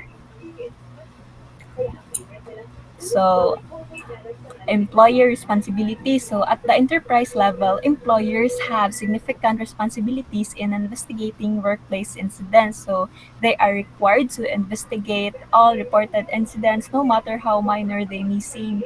So this thorough approach helps in identifying potential risk before they lead to more serious accidents. So employers must identify competent individuals within their organizations to lead this investigation. So these individuals should have the necessary expertise and training to conduct thorough and accurate investigations. So, if the required expertise is not available internally, employers should not hesitate to seek external assistance to ensure that the investigation is conducted properly. So, in terms of site management, it is also crucial for employers to preserve the accident site to allow for a detailed and unobstructed investigation. So this means that keeping the area as it was at the time of the incident. So if the site must be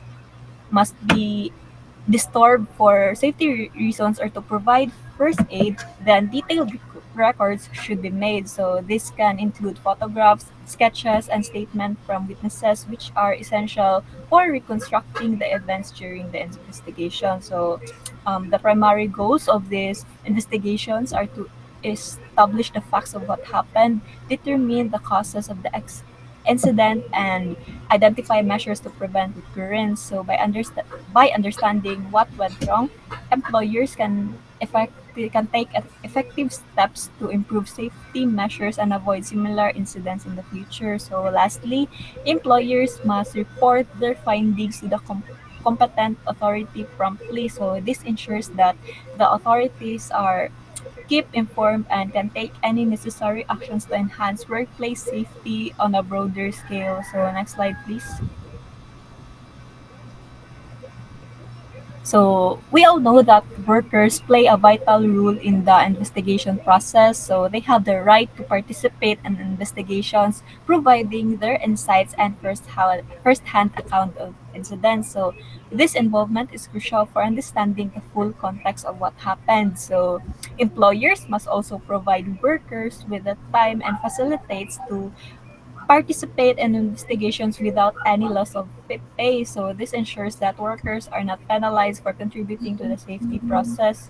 Also, workers should assist the employer and investigators by sharing information and cooperating throughout the investigation. So their cooperation helps in gathering comprehensive data and achieving a thorough understanding of the incident. So by working together, employers and workers can implement a more effective safety measures and prevent similar occurrences in the future. So this collaborative approach enhances workplace safety and health, ultimately creating a safer working environment for everyone. So, next slide, please.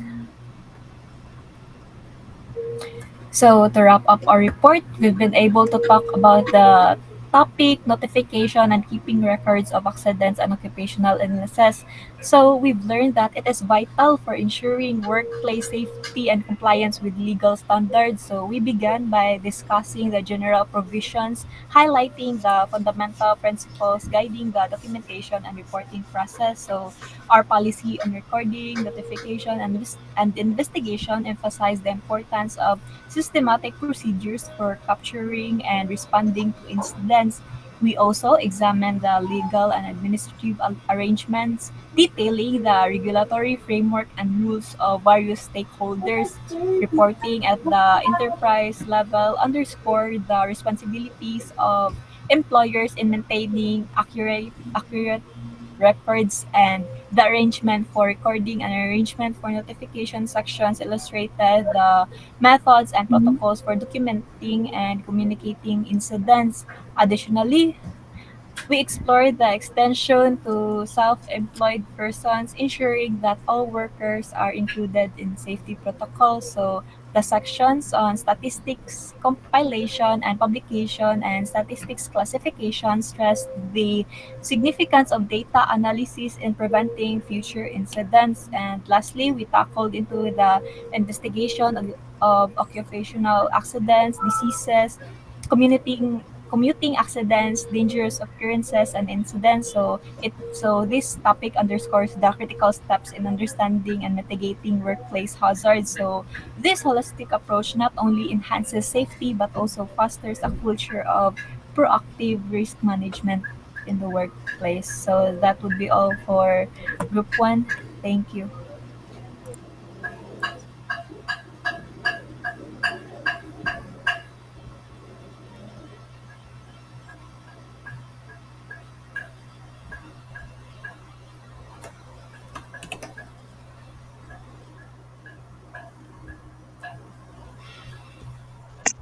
Okay, thank you, Group 1. Let's proceed to the next group. Dapat makareport ang tanan ron.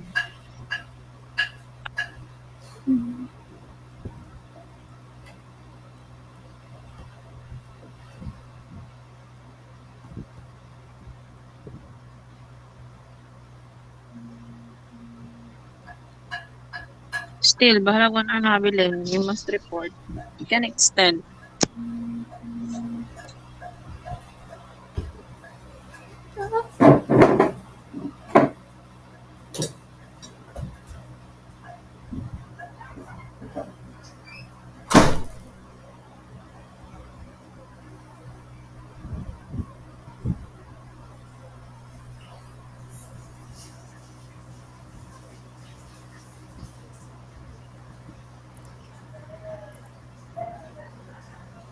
Okay, uh, visible? Yeah. This daw, kita ra.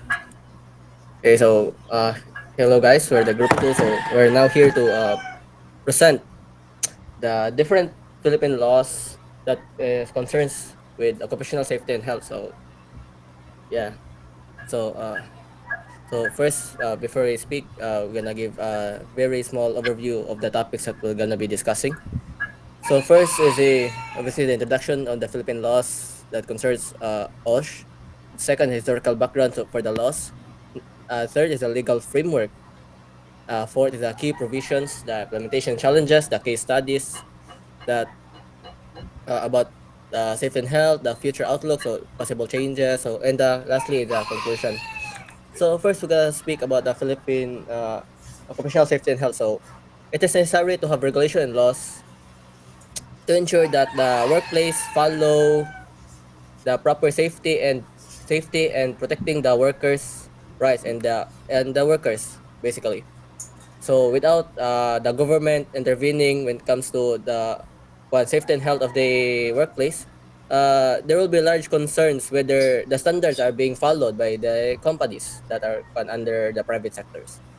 So here's a guarantee. So by having the government being the one handling the standards of occupational safety and health, we can guarantee that private sectors provide a place where workers are free from hazardous conditions. They can provide safety instructions and orientation about the work environment, the use of approved standard equipment by the workers. So provide the proper training and provision of safety devices, the installation of safety signage and devices, and the comply, basically comply with OSH standards that is set up by the government. So yeah. So basically, the Philippine occupational safety and health standards are handled by the DOLI. So when it comes to the private sectors, the Department of Labor and Employment is usually the one handling, especially when it comes to the workplace safety and the health of the workers. And so yeah, so first is the OSH standard was first amended in 1989 and acts as a central legislation in promoting safety and health for the workers that are working in the private sector. So basically what under the private sectors is basically the establishment that engage in air, sea, and land transportation, the mining, fishing, construction, the agriculture, construction, and maritime industries, and basically that. So the public sector, basically the civil sector in our government. So basically, Dolly handles the private sector of the Philippines. So next, it was after the OSH standard was amended in 1989. It was then revised in August 17, 2018 and updated through the Republic Act number 11058. So basically, Republic Act number 11058 is an act strengthening compliance with occupational safety and providing penalties for violations thereof. So that is the name of the Republic Act number 11058. So by improving and strengthening the compliance of occupational safety and health in government, we can ensure that it can promote a better promotion with the safety and health of the workers, better policies, and more modern programs implemented. So, aiming to be more dynamic, more inclusive, and more gender sensitive, especially as there are some outdated policies in the old OSH standards. So, by updating them, we can then have a much better and more modern uh, standards in our occupational safety and health. So just because we revise it, that doesn't mean that some implemented OSH standards back then that was not revised in the new Republic Act. Those old standards are still in effect. Those that are not revised.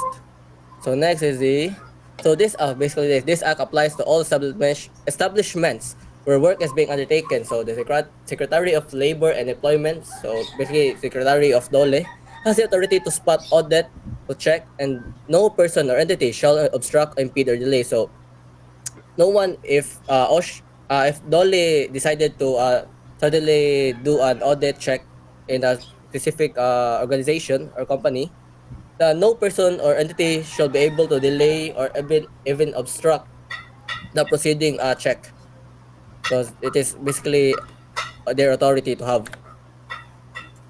So there are other Philippine laws. So a brief overview sa other Philippine laws that will be covered during our report. So Here's Executive Order number 307 series 27. So establishment of the Occupational Safety and Health Center. So basically, this is where it started. So next is the Labor Code of the Philippines, the number Dolly edition. So a more updated code for the labor of the Philippines. Like the CSC Deutsch Dolly Joint Memo Circular number 1 series of 2020. So all standard for the public sector. So this is mainly focusing on the public sector, not on the private sector. So public sector is mainly on the other the government stuff. Next is the other regulations. Other regulations. This is sorted by year. So first is the Department Order number 178 series to 2017.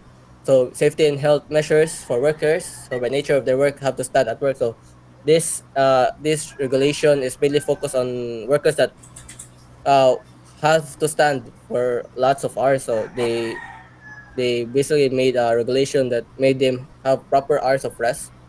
Next is the 2018, so the Permanent Order number 198 series 2018, implementing rules and regulations of Republic Act 11058. So basically this regulation enacts the Republic Act. So that people or the companies, organizations can apply this towards their organization.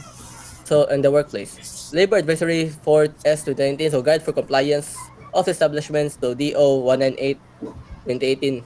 So basically connected in the last with the last Republic Act, Department Order rather. So this more of a guide for compliance. So for the different establishments or different organizations, workplace to follow for the updated organization safety and health standards. Next, the DTI and DOLI supplemental guidelines on workplace prevention and control of COVID-19. So this is during 2020. So the rise of COVID-19 is increasing. So there's more regulations that concerns about it. So next is the uh, another additional 2021. So working conditions of delivery riders and food delivery in Korea activities. So due to the COVID activities. So, food delivery have increased in Korea activities. So another regulation was added for that. So 2022, so rules and the certification of first aiders and the accreditation of first aid training providers. So a more updated requirements for first aid training. Lastly, so for 2023, so supplemental guidelines on the implementation of the mental health policy and program in the workplace. So there's another regulation that mainly speak about the mental health policy in the workplace. So that will be the introduction. So more of my teammates in this group will be discussing more after this. So here next.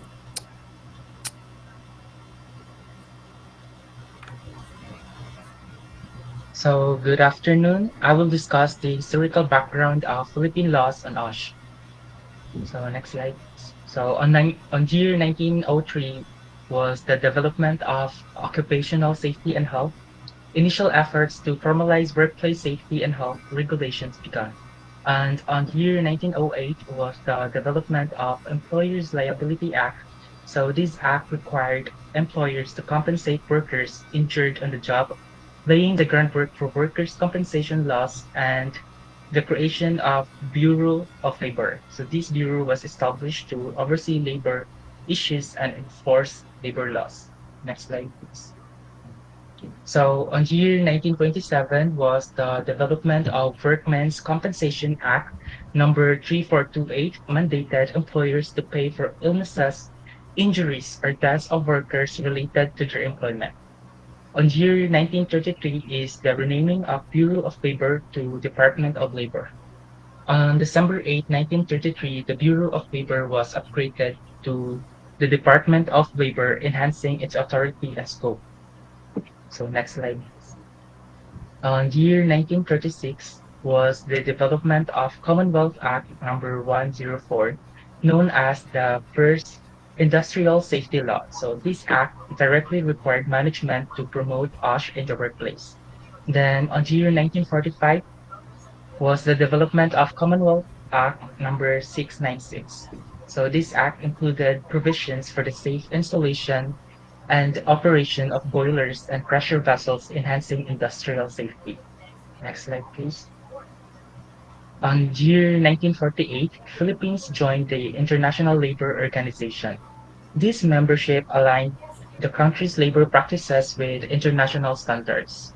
On year 1954, was the development of Republic Act number 1054, Free Emergency Medical and Dental Treatment Act.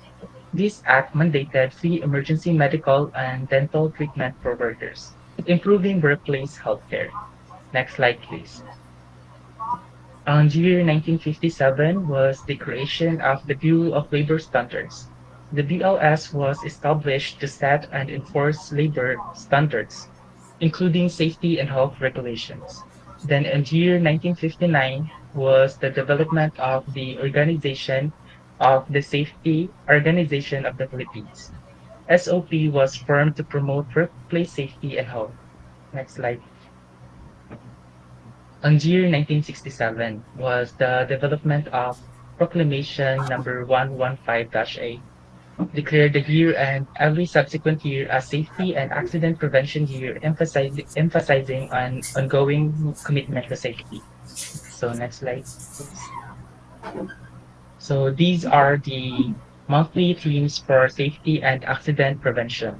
So January is for general orientation, February for air transportation, March for fire prevention, April for vacation hazards, May for land transportation, June for sea transportation, July for schools, August for farms, September for health and sanitation, October for industry and commerce, November for homes, and lastly, December for holiday hazards.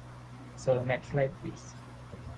So on year 1974 was the development of Presidential Decree 442 or Labor Code of the Philippines, comprehensive labor code that included provisions for workplace safety and health.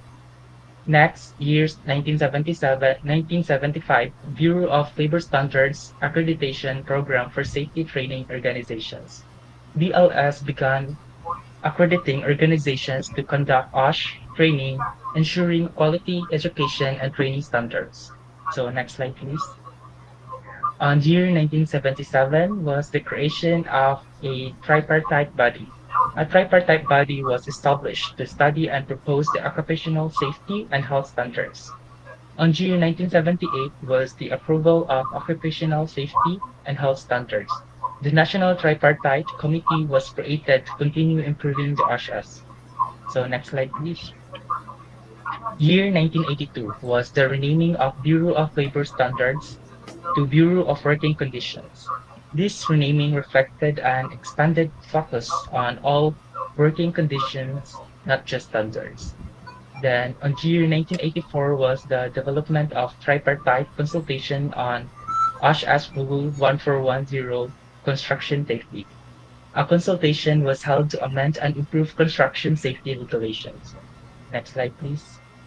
So, year 1988, creation of Occupational Safety and Health Center via Executive Order 307.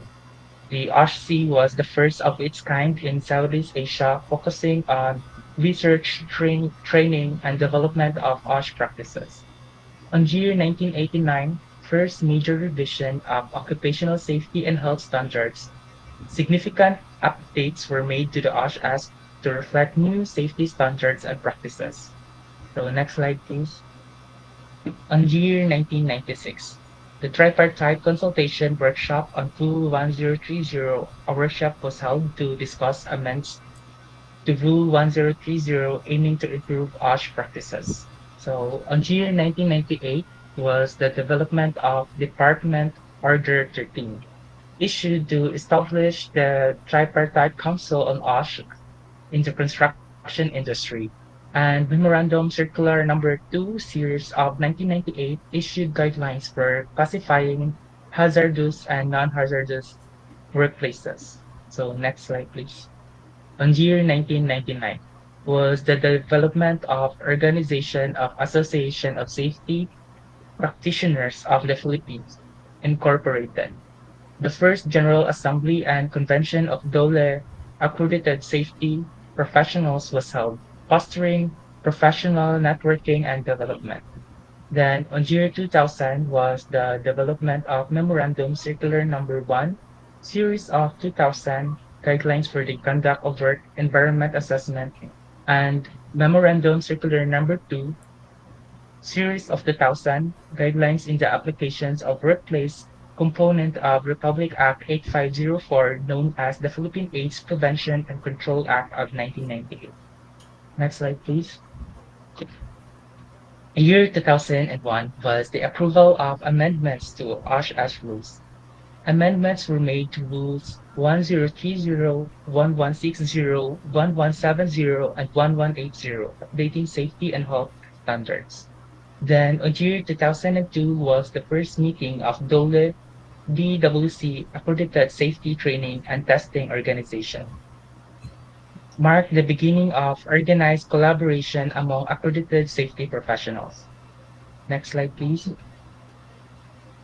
On year 2003 was the development of Department Order 53-03 Series of 2003 implemented drug-free workplace policies and procedures for the private sector. Lastly, on year 2004, Organization of Association of Technical Occupational Safety Practitioners Incorporated, later renamed as Association of Safety and Health Training Organizations of the Philippines Incorporated, and the development of Department Order 57-04 Series of 2004 issued the new labor standards enforcement framework to improve enforcement of labor standards, including OSH regulations. That's all. Thank you.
Hello, hello, hello. Hello, hello, hello. Kaya guys, madungog ba guys? Matungog ra. Kasug-kasug. Okay na. Kasug. Sige. So, the next one to be discussed is the legal framework of Philippines laws on OSH. So this framework is established through a series of laws, regulations, and guidelines aimed at ensuring the safety of health of the workers across the various industries. So, the legal framework of occupational safety and health in the Philippines is primarily established through various laws, regulations, and guidelines aimed at ensuring the safety of the health workers. So, let's delve into the key components that form on this structure. So, next slide, please. So, the first one is the Republic Act number 11058. So, which is enacted in 2000, is a cornerstone of OSH legislation in the Philippines. This act mandates that employers provide a safe and healthy working environment and strictly comply with OSH standards. So, so employers must ensure the safety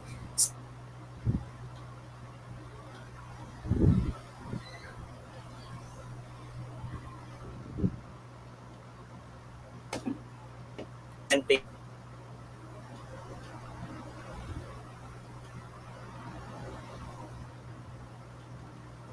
safety drills.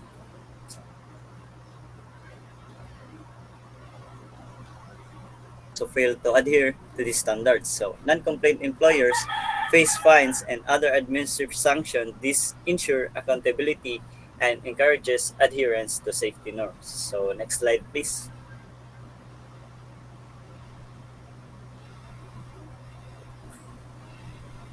Oo nga. Hello, lolo. Putol-putol ko do. Delera. Ah, dilera. Sige. Ayun, putol-putol ah.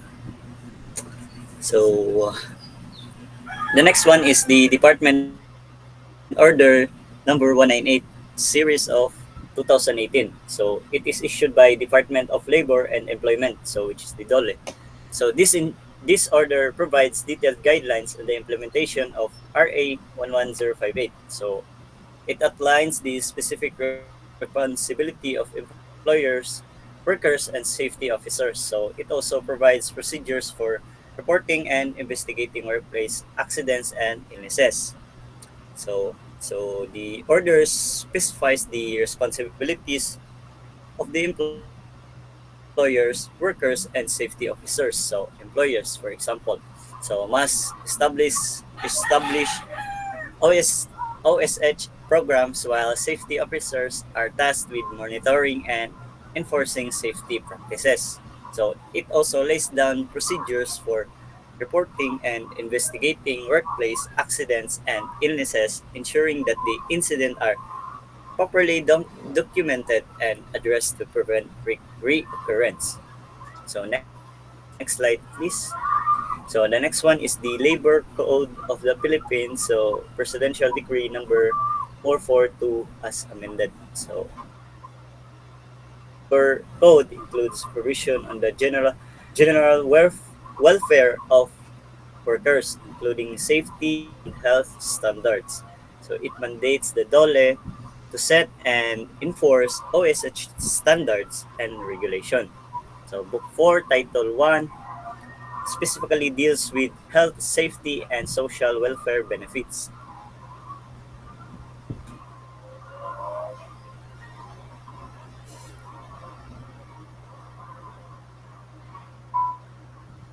Standards. So the OSHS are comprehensive guidelines issued by DOLE to ensure the safety and health of workers in various industries.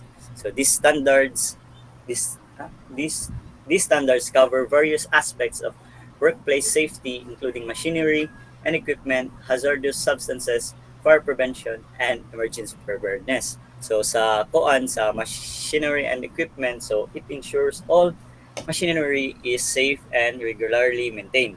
So sa hazardous substance, so it proper handling, storage, and disposal of hazardous materials. So fire prevention and emergency preparedness, which has the regular fire drills and accessible fire fire, emerg- fire emergency exits are mandatory.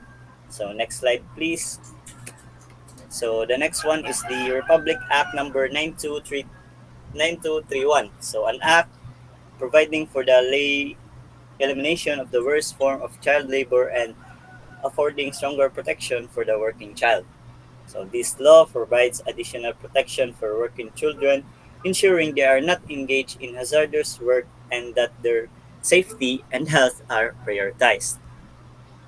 So it ensures that the children are not engaged in hazardous work. So, for instance, so children are prohibited from working in dangerous environments like construction sites. So, this law provides additional protection for working children under RA 8749. So, while primarily an environmental law, RA 8749 also impacts workplace safety. So, while primarily focused on environmental protection, this law also has implications for workplace safety, particularly in industries that may contribute to air pollution. So, industry must comply with air quality standards to prevent occupational diseases caused by air pollution. So, for example, factories must install proper filtration system to minimize workers' exposure to harmful pollutants. So, next slide, please. So, Republic Act number 9003, Ecological Waste Management Act of 2000. So, this law affects the workplace safety in terms of waste management. So, this law has a One, proper disposal and management of the reduced hazard associated with waste disposal, such as chemical spills and fires. So companies are required to segregate waste and ensure safe disposal practices. So next one is the next slide, please. So the next one is the Republic Act number 9514, which is the Fire Code of the Philippines. So the Fire Code provides comprehensive regulations on fire safety in the workplace, including the maintenance of fire safety equipment and conduct of fire drills. So, building must have fire alarms, extinguishers, and clear evacuation route. So in this sector. So next one is the Republic Act number 10121. So which is the Philippine Disaster Risk Reduction and Management Act of 2010. So this law emphasizes disaster preparedness and reduction, which are critical components of workplace safety and health. So so work so workplaces must have a disaster preparedness plans in place, so including regular drills and risk assessment to mitigate the impact of natural and man-made disaster on workers. And the last one is the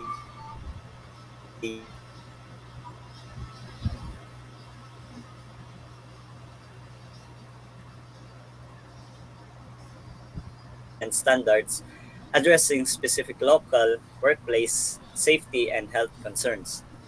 So local standards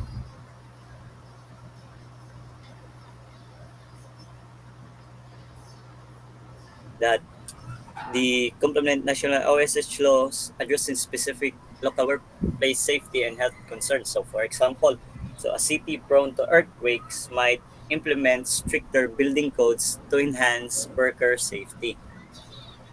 So the legal framework for OSH in the Philippines is comprehensive and multi-phased, involving various laws and regulation designed to protect the safety and health of the workers. So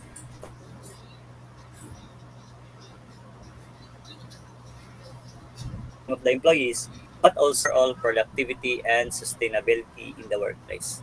So thank you. That's all for my part.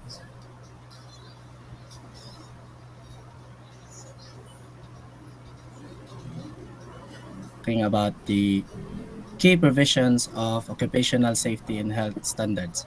So, next page, please. So, under the key provisions, we will tackle about the essential provisions of the occupational safety and health standards, uh, rights and obligation of workers and employers under OSH laws, and lastly is enforcement mechanisms and penalties for non-compliance with OSH regulation. Next slide, please. So first, we will talk about the essential provisions of the occupational safety and health standards. So the occupational safety and health standards in the Philippines provide a comprehensive framework aimed at ensuring the safety, health, and welfare of workers across various industry.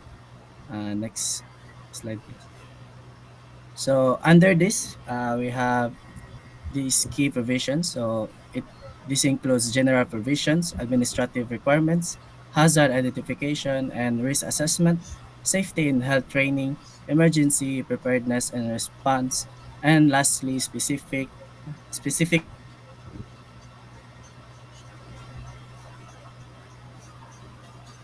health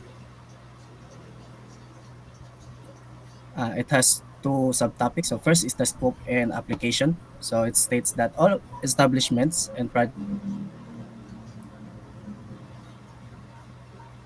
implement OSHS applied to it to ensure safety and health. Even if you are at the industry, an office, or even working at home, OSHS must be applied. Next slide, please. So next is definition. So clear definitions of terms used within the standards. So such as employer, employee, workplace, and hazard. So these are crucial for consistent application of standards.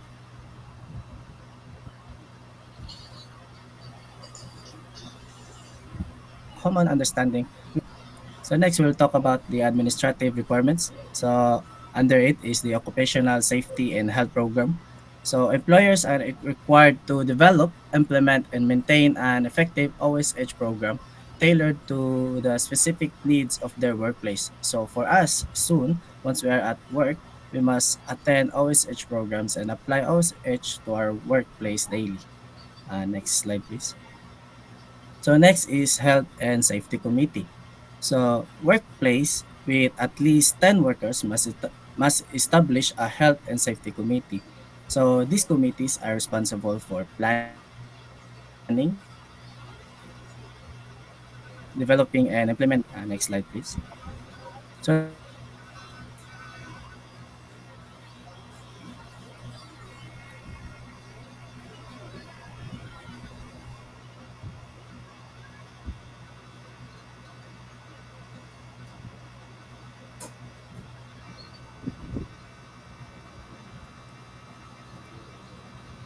program is the potential. Next is control measures. So implementation of appropriate control measures to mitigate identified risk.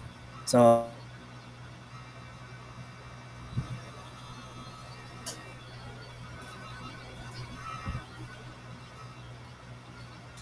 personal. Next slide, please. So next is we'll talk about the safety and health training. So first under it is training programs. So mandatory safety and health training programs for all workers, including induction training for new hires and re- regular regular refresher training for existing workers.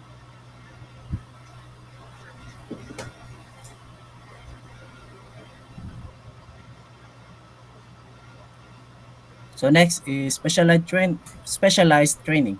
So specific training for workers involved in hazardous tasks such as handling chemicals, operating machinery, and working at heights. So they must have a specialized training so that they could they could and they could work properly and do their job well. Next page, please. So development and implementation of emergency plans, emergency contacts, and communication strategies. So even at school, we also have this like the earthquake drill and other drills to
So employers must report work-related accidents, injuries, and illnesses to the appropriate government authorities. And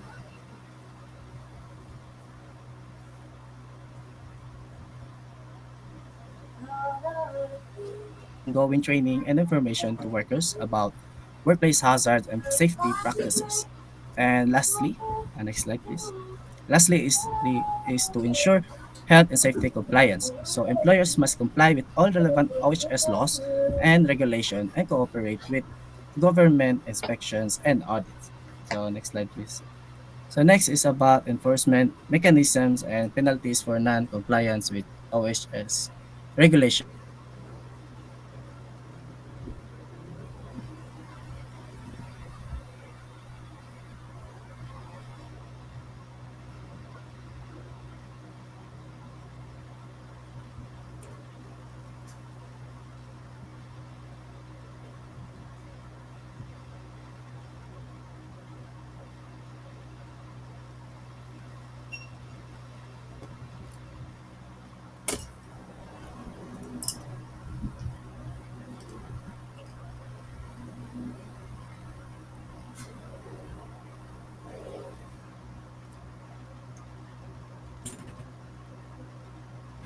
Hinay ba? Hinay. Hello, hello, hello.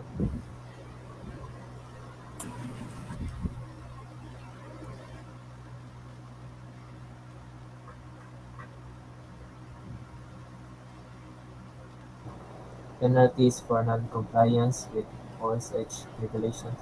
So,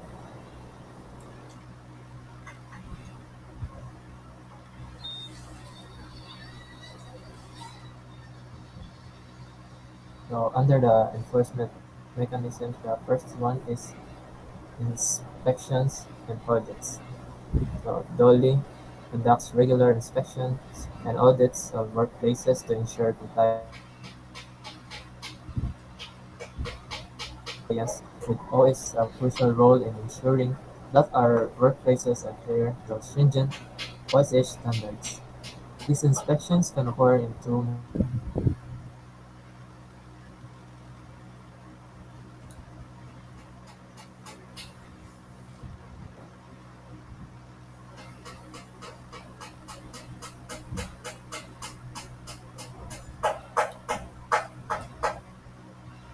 compliance inspections. Dolly officials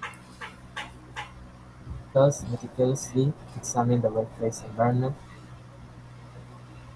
and verifying the employees are adequately trained and equipped to handle workplace risks.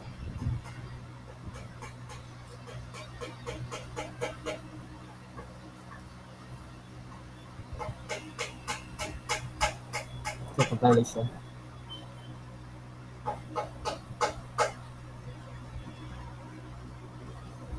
then these compliance orders are formal directives that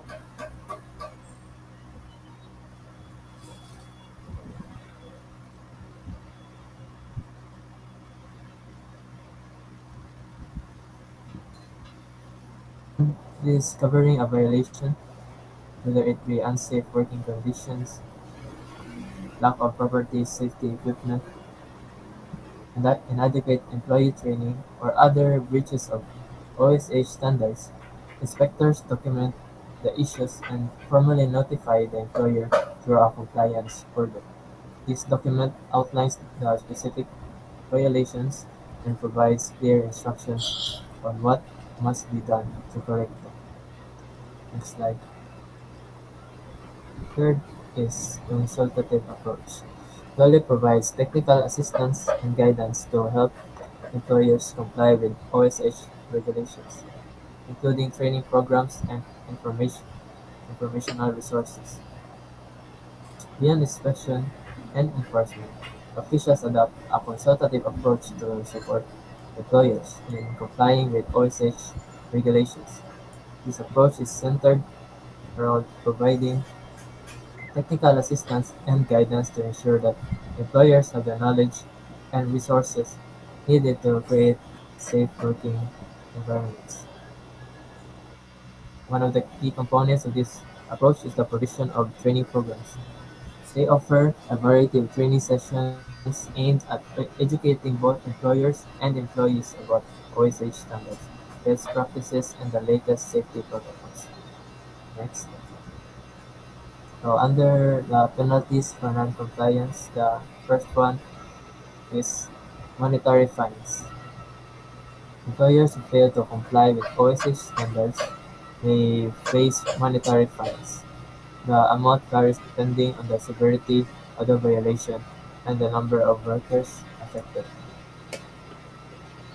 The amount of the fine varies based on several factors.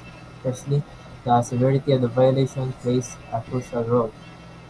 Minor infractions may result in smaller fines, while more serious breaches, those that pose significant risk to worker health and safety, can incur much larger penalties.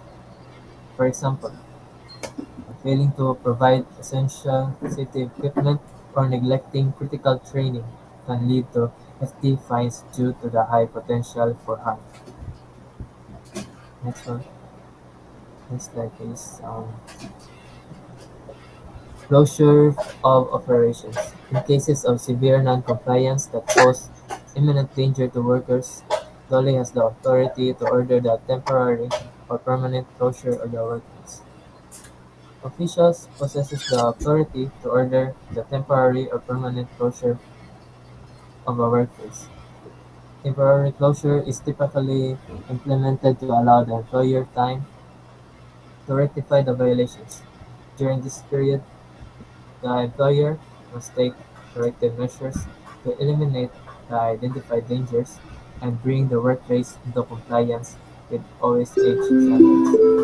In extreme cases, where the violations are eg- egregious and the employer fails to take appropriate corrective actions, DOLE may enforce a permanent closure of the workplace. Next slide.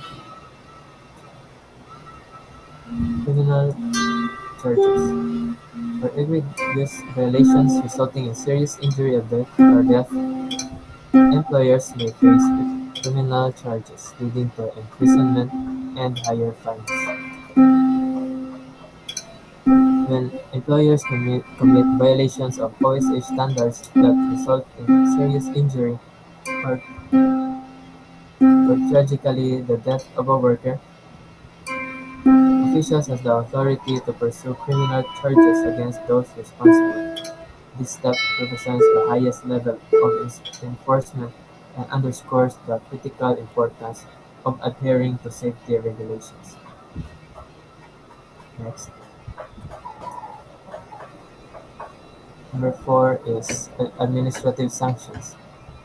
These include these can include suspension and revocation of licenses and permits to operate, particularly for repeat offenders.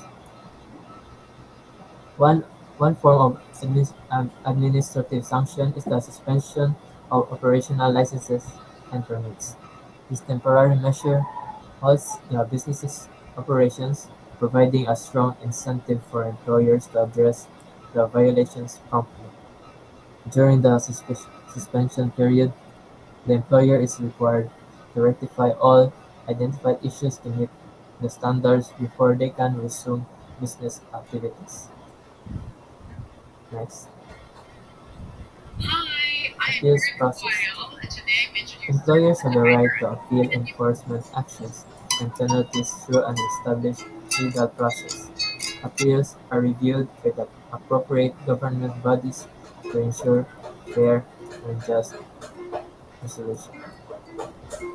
To initiate an appeal, then the employer must formally submit a request to the appropriate government body within a specified timeframe, typically outlined in the initial enforcement notice. This request should include the grounds for the appeal and any supporting evidence or documentation that justifies their position. Once an appeal is filed, it is reviewed by a designated review body, which could be a tribunal or a higher administrative authority the within DOLE.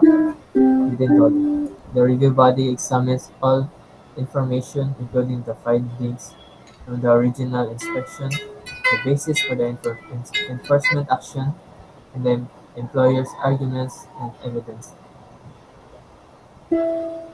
So that's all.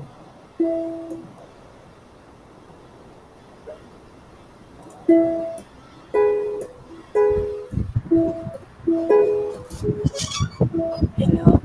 Madungog ra? Sige. So, good afternoon. So, I will be discussing the implementation of Philippine laws on occupational safety and health, or OSH. Then, following my presentation, Ms. Suwan will address the challenges in implementing these laws. So, the implementation of Philippine laws on occupational safety and health, or OSH, is primarily governed by Republic Act number 11058, also known as the Act Strengthening Compliance with Occupational Safety and Health Standards and Providing Penalties for Violation thereof, and its implementing rules and regulations, or IRR, which took effect in 2018. This act, along with its implementing rules and regulations, provides the legal framework for OSH standards and enforcement in the Philippines. So, next slide. So the following are the key aspects of the implementation. These aspects of the implementation refers to the main components or essential elements that are involved in putting the Philippine laws on occupational safety and health, or OSH, into practice. These aspects outline the specific measures, roles, and procedures that ensure the effective application and enforcement of OSH standards in workplaces. So the first aspect is the OSH standards and regulations. So the Department of Labor and Employment, or the DOLE, sets the OSH standards and regulations, which are mandatory for all workplaces. And also the OSH standards cover various aspects such as hazard identification, risk assessments, and safety procedures, emergency preparedness, and worker health. So next slide. Next aspect is the roles and responsibilities, wherein employers are responsible for ensuring a safe workplace, providing necessary safety training, and complying with OSH standards. And also the employees are obligated to follow safety protocols, report hazards, and participate in safety trainings. So next slide. Next aspect is the safety officers and committees. In these aspects, workplaces are required to appoint safety officers who oversee the implementation of safety and health programs, also establishment of health and safety committees in workplaces to monitor and enforce compliance. Next slide. Next aspect is the training and education. Regular training programs must be conducted to educate employees about safety practices and hazard prevention. So, specific training for safety officers and health personnel is mandated. So, next slide. Next is the monitoring and inspection. DOLE, or the Department of Labor and Employment, conducts regular inspections to ensure compliance with OSH standards.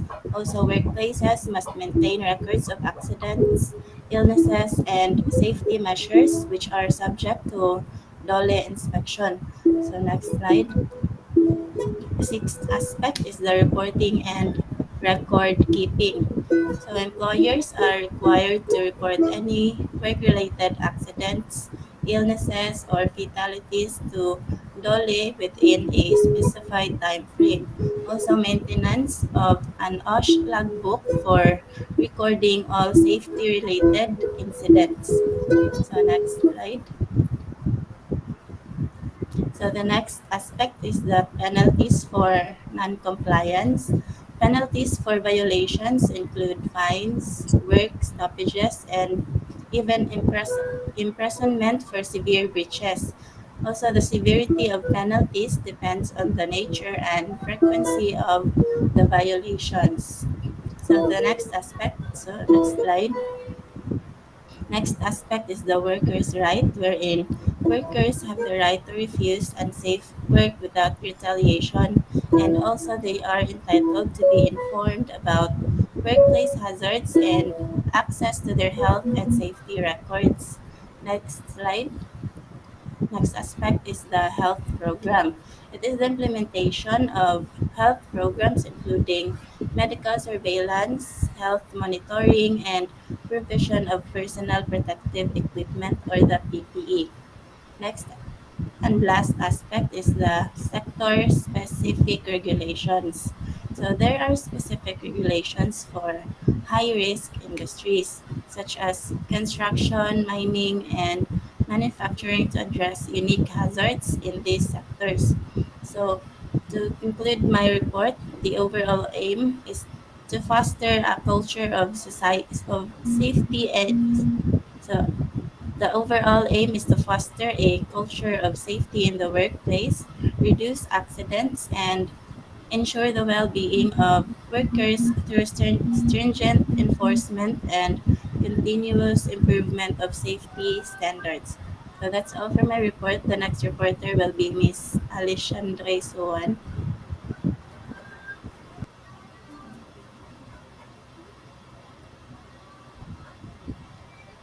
So my report will be the challenges in the implementation of Philippine laws on occupational safety and health.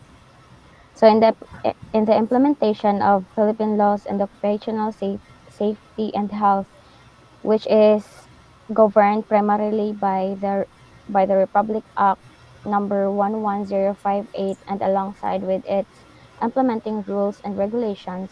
However, there are several challenges that hinder the effective enforcement and compliance with OSH standards. Next. So, firstly, the enforcement and compliance. One big problem is that Department of Labor and Employment or DOLE doesn't have enough resources to check if workplaces follow safety rules. This makes it hard to inspect all workplaces properly. So without sufficient resources, they faces difficulties in monitoring and enforcing safety regulations across all workplaces, leading to potential gaps in safety compliance. Also, small and medium sized businesses struggle to afford the costs of meeting safety standards.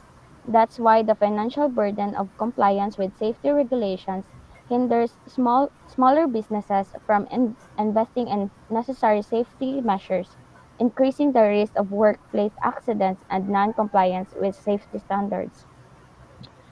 Second one is the awareness and training. So many workers and bosses, mostly in rural and informal workplace, don't know much about safety laws. So the lack of awareness about safety regulations can result to higher risk of accidents and injuries in the workplace. Without proper knowledge, employees and employers may unknowingly neglect safety protocols leading to unsafe working conditions. Also, for not having enough training programs or instructors to teach people or the workers about safety staying safe at work. So if walay training ang mga workers, dili sila makaibalo on how to identify hazards og mo-follow sa safety procedures, which will increase the likelihood of workplace incidents. Next, so the third challenge is the cultural attitudes. So in many workplaces, getting work done quickly is more important than being safe. So sometimes no magdali-dali ta og human sa atong trabaho kay naatay gikukod nga deadlines. So dili na ta maka-foresee if naabay hazard sa atong palibot or and anywhere sa workplace. So workers might not also speak up about dangers because they fear of losing their jobs. Some also don't like trying new safety methods or tools. So the focus on productivity over safety in workplaces can result in workers neglecting safety measures to meet deadlines, raising the risk of accidents. Also, employees' fear of speaking up about hazards can hinder safety improvements, endangering workers and sustaining unsafe conditions. Furthermore, resistance to adopting new safety practices can hinder safety enhancements, hindering efforts to prevent accidents and cultivate a safety-oriented culture. Next will be the sector-specific challenges. So, industries such as construction, mining, and farming pose numerous risks that require specific focus and resources to manage effectively. So the informal sector, where many individuals work, presents challenges in enforcing safety regulations due to the diverse nature of work arrangement and limited oversight mechanisms, making it difficult to ensure compliance with safety standards in these settings. So informal sectors refers to economic activities or jobs that are not regulated or monitored by the government. These activities are often characterized by a lack of formal contracts, job security, social benefits, and legal protections. Workers in the informal sector may be self employed, work for small businesses, or even engage in unregistered or cash based transactions. With this, it is really difficult to ensure compliance with safety standards, especially if the worker has no proper safety trainings and has no knowledge of safety laws, as I said earlier. Next, yes, next will be the regulatory and policy gaps. So safety regulations may be unclear and or inconsistent, leading to confusion among employers and workers. Align with this, um, updating safety rules to align with modern work practices can be a slow and difficult process, resulting in outdated regulations that do not adequately address current safety needs. So it is really important to have an updated regulations if there are changes made to ensure that there is no confusions between the employers and the workers to have a safe working environment. Next will be the economic factors. So when businesses face tough times, they might cut corners on safety to save money or other expenses. They might cut off expenses that which they believe are not important and prioritize the others. And often sometimes the expenses for safety measures are affected. So which can lead to more accidents if this is not being prioritized. With this, if ang workers kay unstable ilang jobs nga need kaayo nila, they might care more about keeping their jobs than staying safe. So workers keep working even knowing their safety is compromised. So dapat jud sa isa ka industry or even small businesses, employers must prioritize and invest more on safety resources to ensure the safety of the workers and even for themselves. Next one. Next will be the monitoring and reporting. So many accidents and illnesses at work go unreported because people are scared of getting in trouble. Bad systems for managing data make it hard to track and understand safety issues. For example, in a warehouse setting, employees hesitate to report accidents or near miss near misses due to fear of repercussions or disciplinary actions. This underreporting of incidents hinders the accurate tracking and analysis of safety issues within the workplace. That's why it is really important to have someone that will oversee the workplace, especially the implementation of safety and health programs, like if na like sa mga construction site. Like it, it is ma- it is really mandatory to have a safety officers on site to man and observe the workers while they are working. Next will be the penalties. So punishments for not following safety rules or OSH standards are not strong enough to make companies take safety seriously. I'm not saying all, but some. So without strong penalties, companies may not feel obliged to take safety laws seriously, potentially leading to a laid back attitude towards safety compliance and an increased risk of workplace incidents. So kay if gipalampas ra ang ilang mga lapses like before, like ang companies are not following OSH standards, safe or safety rules, so it will instill in their minds na okay ra da ito buhaton. But if naay klaro og dako kaayo nga penalties for those who did not follow the standard laws og pangusgan gyud na siya nga i-implement, then for sure mo comply na gyud na ang tanan. Next, next will be health infrastructure. So not everyone has an easy access to health services or hospitals, especially in faraway places. This makes it hard to take care of work-related health problems on time. So in some areas, people do not have quick access to healthcare services or hospitals, especially in remote locations.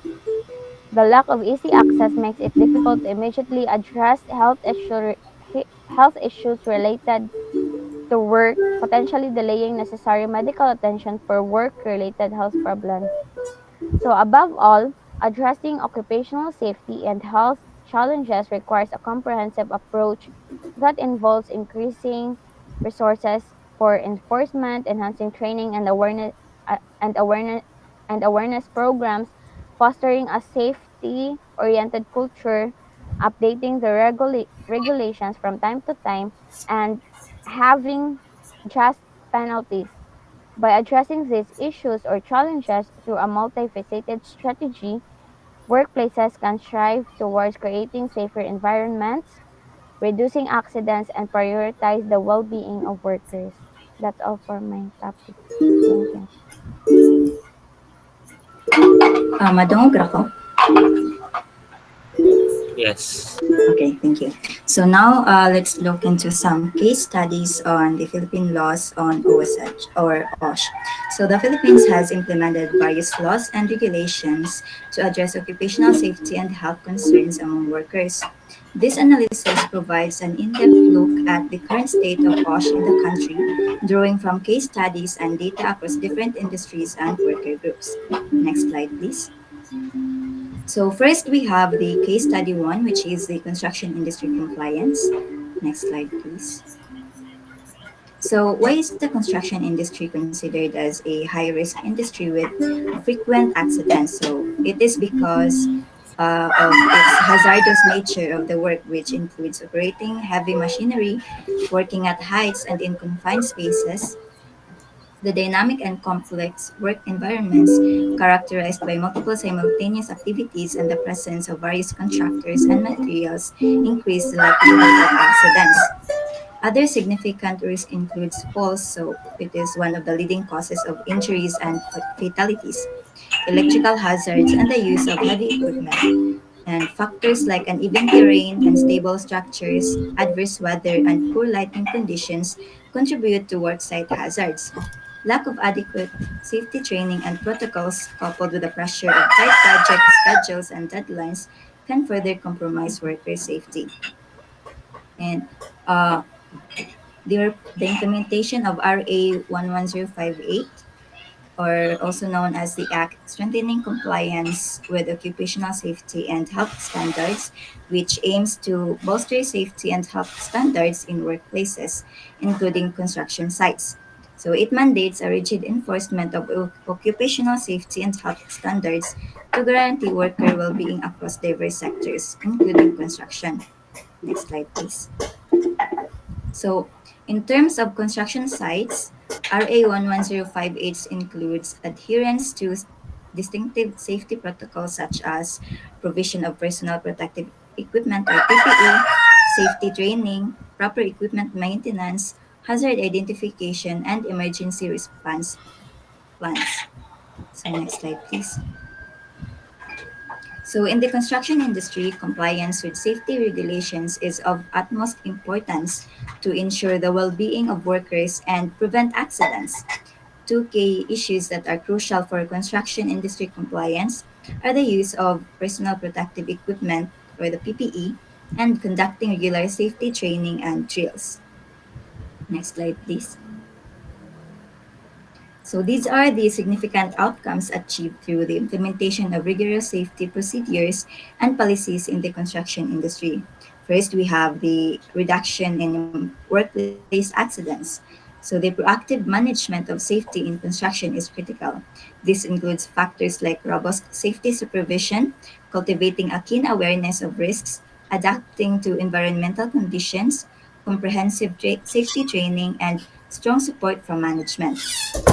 Addressing these factors effectively has led to a marked reduction in both lethal and non lethal injuries among construction workers, underscoring the importance of persistent efforts towards accident prevention. Second, we have the improved safety protocols and emergency response.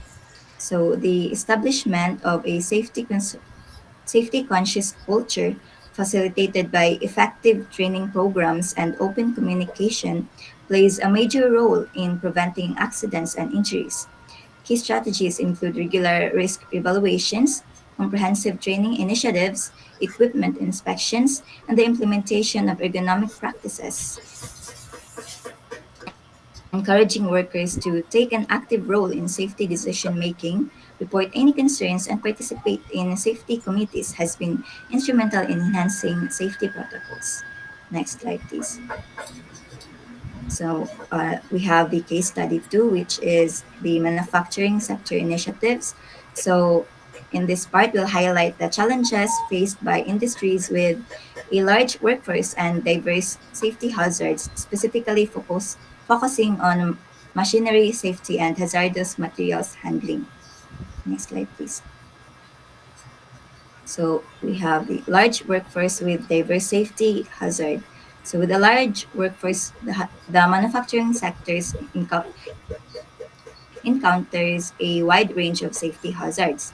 These hazards can include operating heavy machinery, working with sharp tools, exposure to chemicals, and potential ergonomic risks. It is crucial to address these hazards comprehensively to ensure the safety and well-being of all employees. And second, we have focus on machinery safety. Given the inherent risks associated with operating machinery, the case study emphasizes the importance of prioritizing machinery safety. This includes implementing safety protocols, providing proper training on equipment operation and maintenance, conducting regular inspections, and ensuring the availability of necessary safety devices and guards. By focusing on machinery safety, the manufacturing sector can significantly reduce the risk of accidents and injuries. Next slide, please. So we have two key issues, which is machine guarding and lookout, or the tag out procedures, and the handling and disposal of hazardous substances. So machine guarding and blackout tag out procedures, it is a proper machine guarding is essential to protect workers from potential hazards associated with machinery operation. This involves installing physical barriers or safety devices that prevent accidental contact with moving parts. Additionally, implementing lockout lockout tagout procedures ensures that machinery is properly shut down and isolated before maintenance or repairs are performed.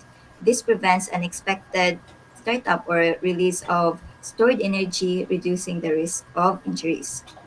And we have the handling and disposal of hazardous substances. So the manufacturing sector often deals with hazardous substances such as chemicals or materials with toxic properties. It is crucial to have effective protocols for handling, storage, and disposal of these substances to prevent exposure and contamination. This includes providing appropriate personal protective equipment or the PPE to workers, implementing proper labeling and storage procedures, and ensuring compliance with relevant regulations. Next slide, please. So these are the positive outcomes achieved through the implementation of various initiatives in the manufacturing sector. So first we have the enhanced safety training programs. One of the outcomes of the initiatives is the improvement in safety training programs. By prioritizing safety and investing in comprehensive training initiatives, manufacturing companies are better equipped to educate their workforce on potential hazards, safe practices, and the proper use of equipment. This enhanced training empowers employees to make informed decisions, identify risks, and take necessary precautions, ultimately contributing to a safer work environment. Decreased incidence of workplace injuries. So, another significant outcome of the manufacturing sector initiatives is a decrease in incidence of workplace injuries. By focusing on areas such as machine guarding, lockout tagout procedures, and proper handling of hazardous substances, companies are effectively reducing the occurrence of accidents and injuries. This decrease in workplace injuries not only enhances the well being of employees, but also improves productivity by minimizing disruptions caused by accidents. These outcomes demonstrate the positive impact of proactive safety measures and highlight the importance of prioritizing safety in the manufacturing sector. Next slide, please. So we have the case three, which is the BPO industry and ergonomic safety. Next slide, please. So in this part, we'll discuss the challenges faced by this rapidly growing sector. So um, rapidly growing sector with unique BOSH challenges, the BPO industry has experienced significant growth in recent years, offering various services such as customer support, data entry, and IT support. However, this growth brings along specific OSH challenges. The nature of the work, which often involves long hours of sitting, repetitive tasks, and high workloads, poses risks to the physical and mental well being of employees. Second, we have the ergonomic issues and mental health concerns. So, the case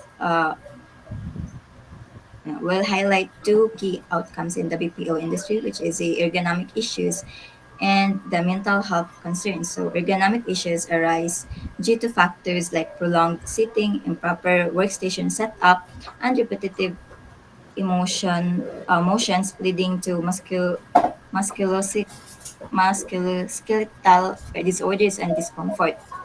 Mental health concerns include stress, burnout, and the pressure to meet targets, which can have a significant impact on the well-being of employees. Next slide, please. So these are the key issues. So ergonomic workstation setups. So the PPO industry often involves yeah. Excuse So yes, miss. hello, wala. Yes, miss. Hello, hello, wala ka dili. Kadungog Madungog, lang, miss. miss. Okay. Tutor, case number 3 na, di ba? Oh, yes, miss. Okay.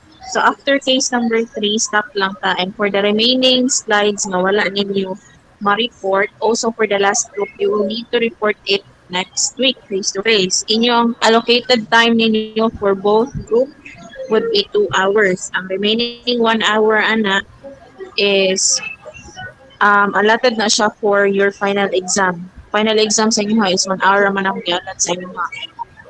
Okay, so for 2 hours, you must report it, the remaining 28 or 27 slides, and then for the other group, you must report it within the time frame. Okay? Sabot? Okay, Miss. Okay, so So let's padayon dahil. Yes. So let's continue. So the BPO industry often involves long hours of sitting and repetitive tasks, which can lead to various ergonomic issues. So addressing these issues requires implementing proper ergonomic workstation setups. This includes providing adjustable chairs, ergonomic keyboards, and monitor at eye level to promote proper posture and reduce the risk of musculoskeletal disorders. Regular assessments and adjustments to workstations should be conducted to ensure ongoing ergonomic safety. And last, we have the stress management and mental health programs. So, the fast paced and high pressure nature of the BPO industry can have a significant impact on the mental health and well being of employees. Implementing stress management and mental health programs is crucial to mitigate these issues. This can involve providing access to counseling services, organizing workshops on stress reduction techniques, promoting work life balance, and fostering a supportive and inclusive work environment. Next slide, please. So these are the outcomes. First, we have the better ergonomic practices. So the implementation of ergonomic practices in the BPO industry has resulted in improved workplace conditions and employee well-being.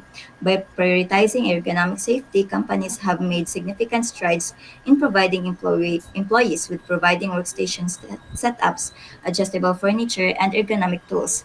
These practices promote better posture, reduce the risk of musculoskeletal disorders, and enhance overall comfort and productivity. The adoption of better ergonomic practices demonstrates a commitment to employee health and safety. Lastly, introduction of mental health support services. So, recognizing the impact of work related stress and mental health issues on employees' well being, the BPO has introduced mental health support services, providing employees assistance programs and workshops on stress management and work-life balance.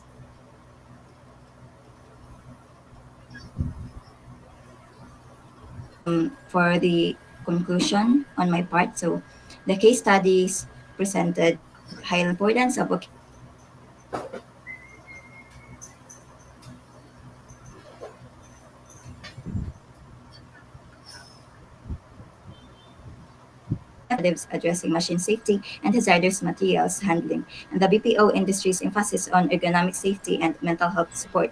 These initiatives have resulted in positive outcomes such as reduced accidents, improved safety protocols, decreased incidence of injuries, better ergonomic practices, and the introduction of mental health support services. Prioritizing employee safety and well being not only protects individuals from harm, but also enhances productivity and organizational performance.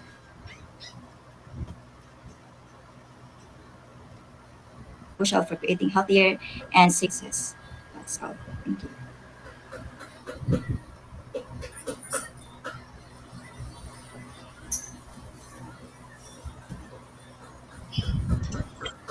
Mana tayo last, Dai? Earl? Yes, miss, for my part, miss. Okay, okay.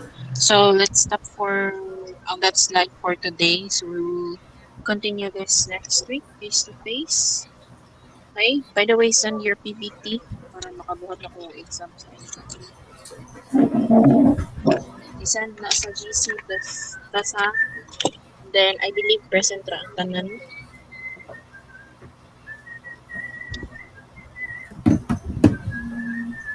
Naa si Negre.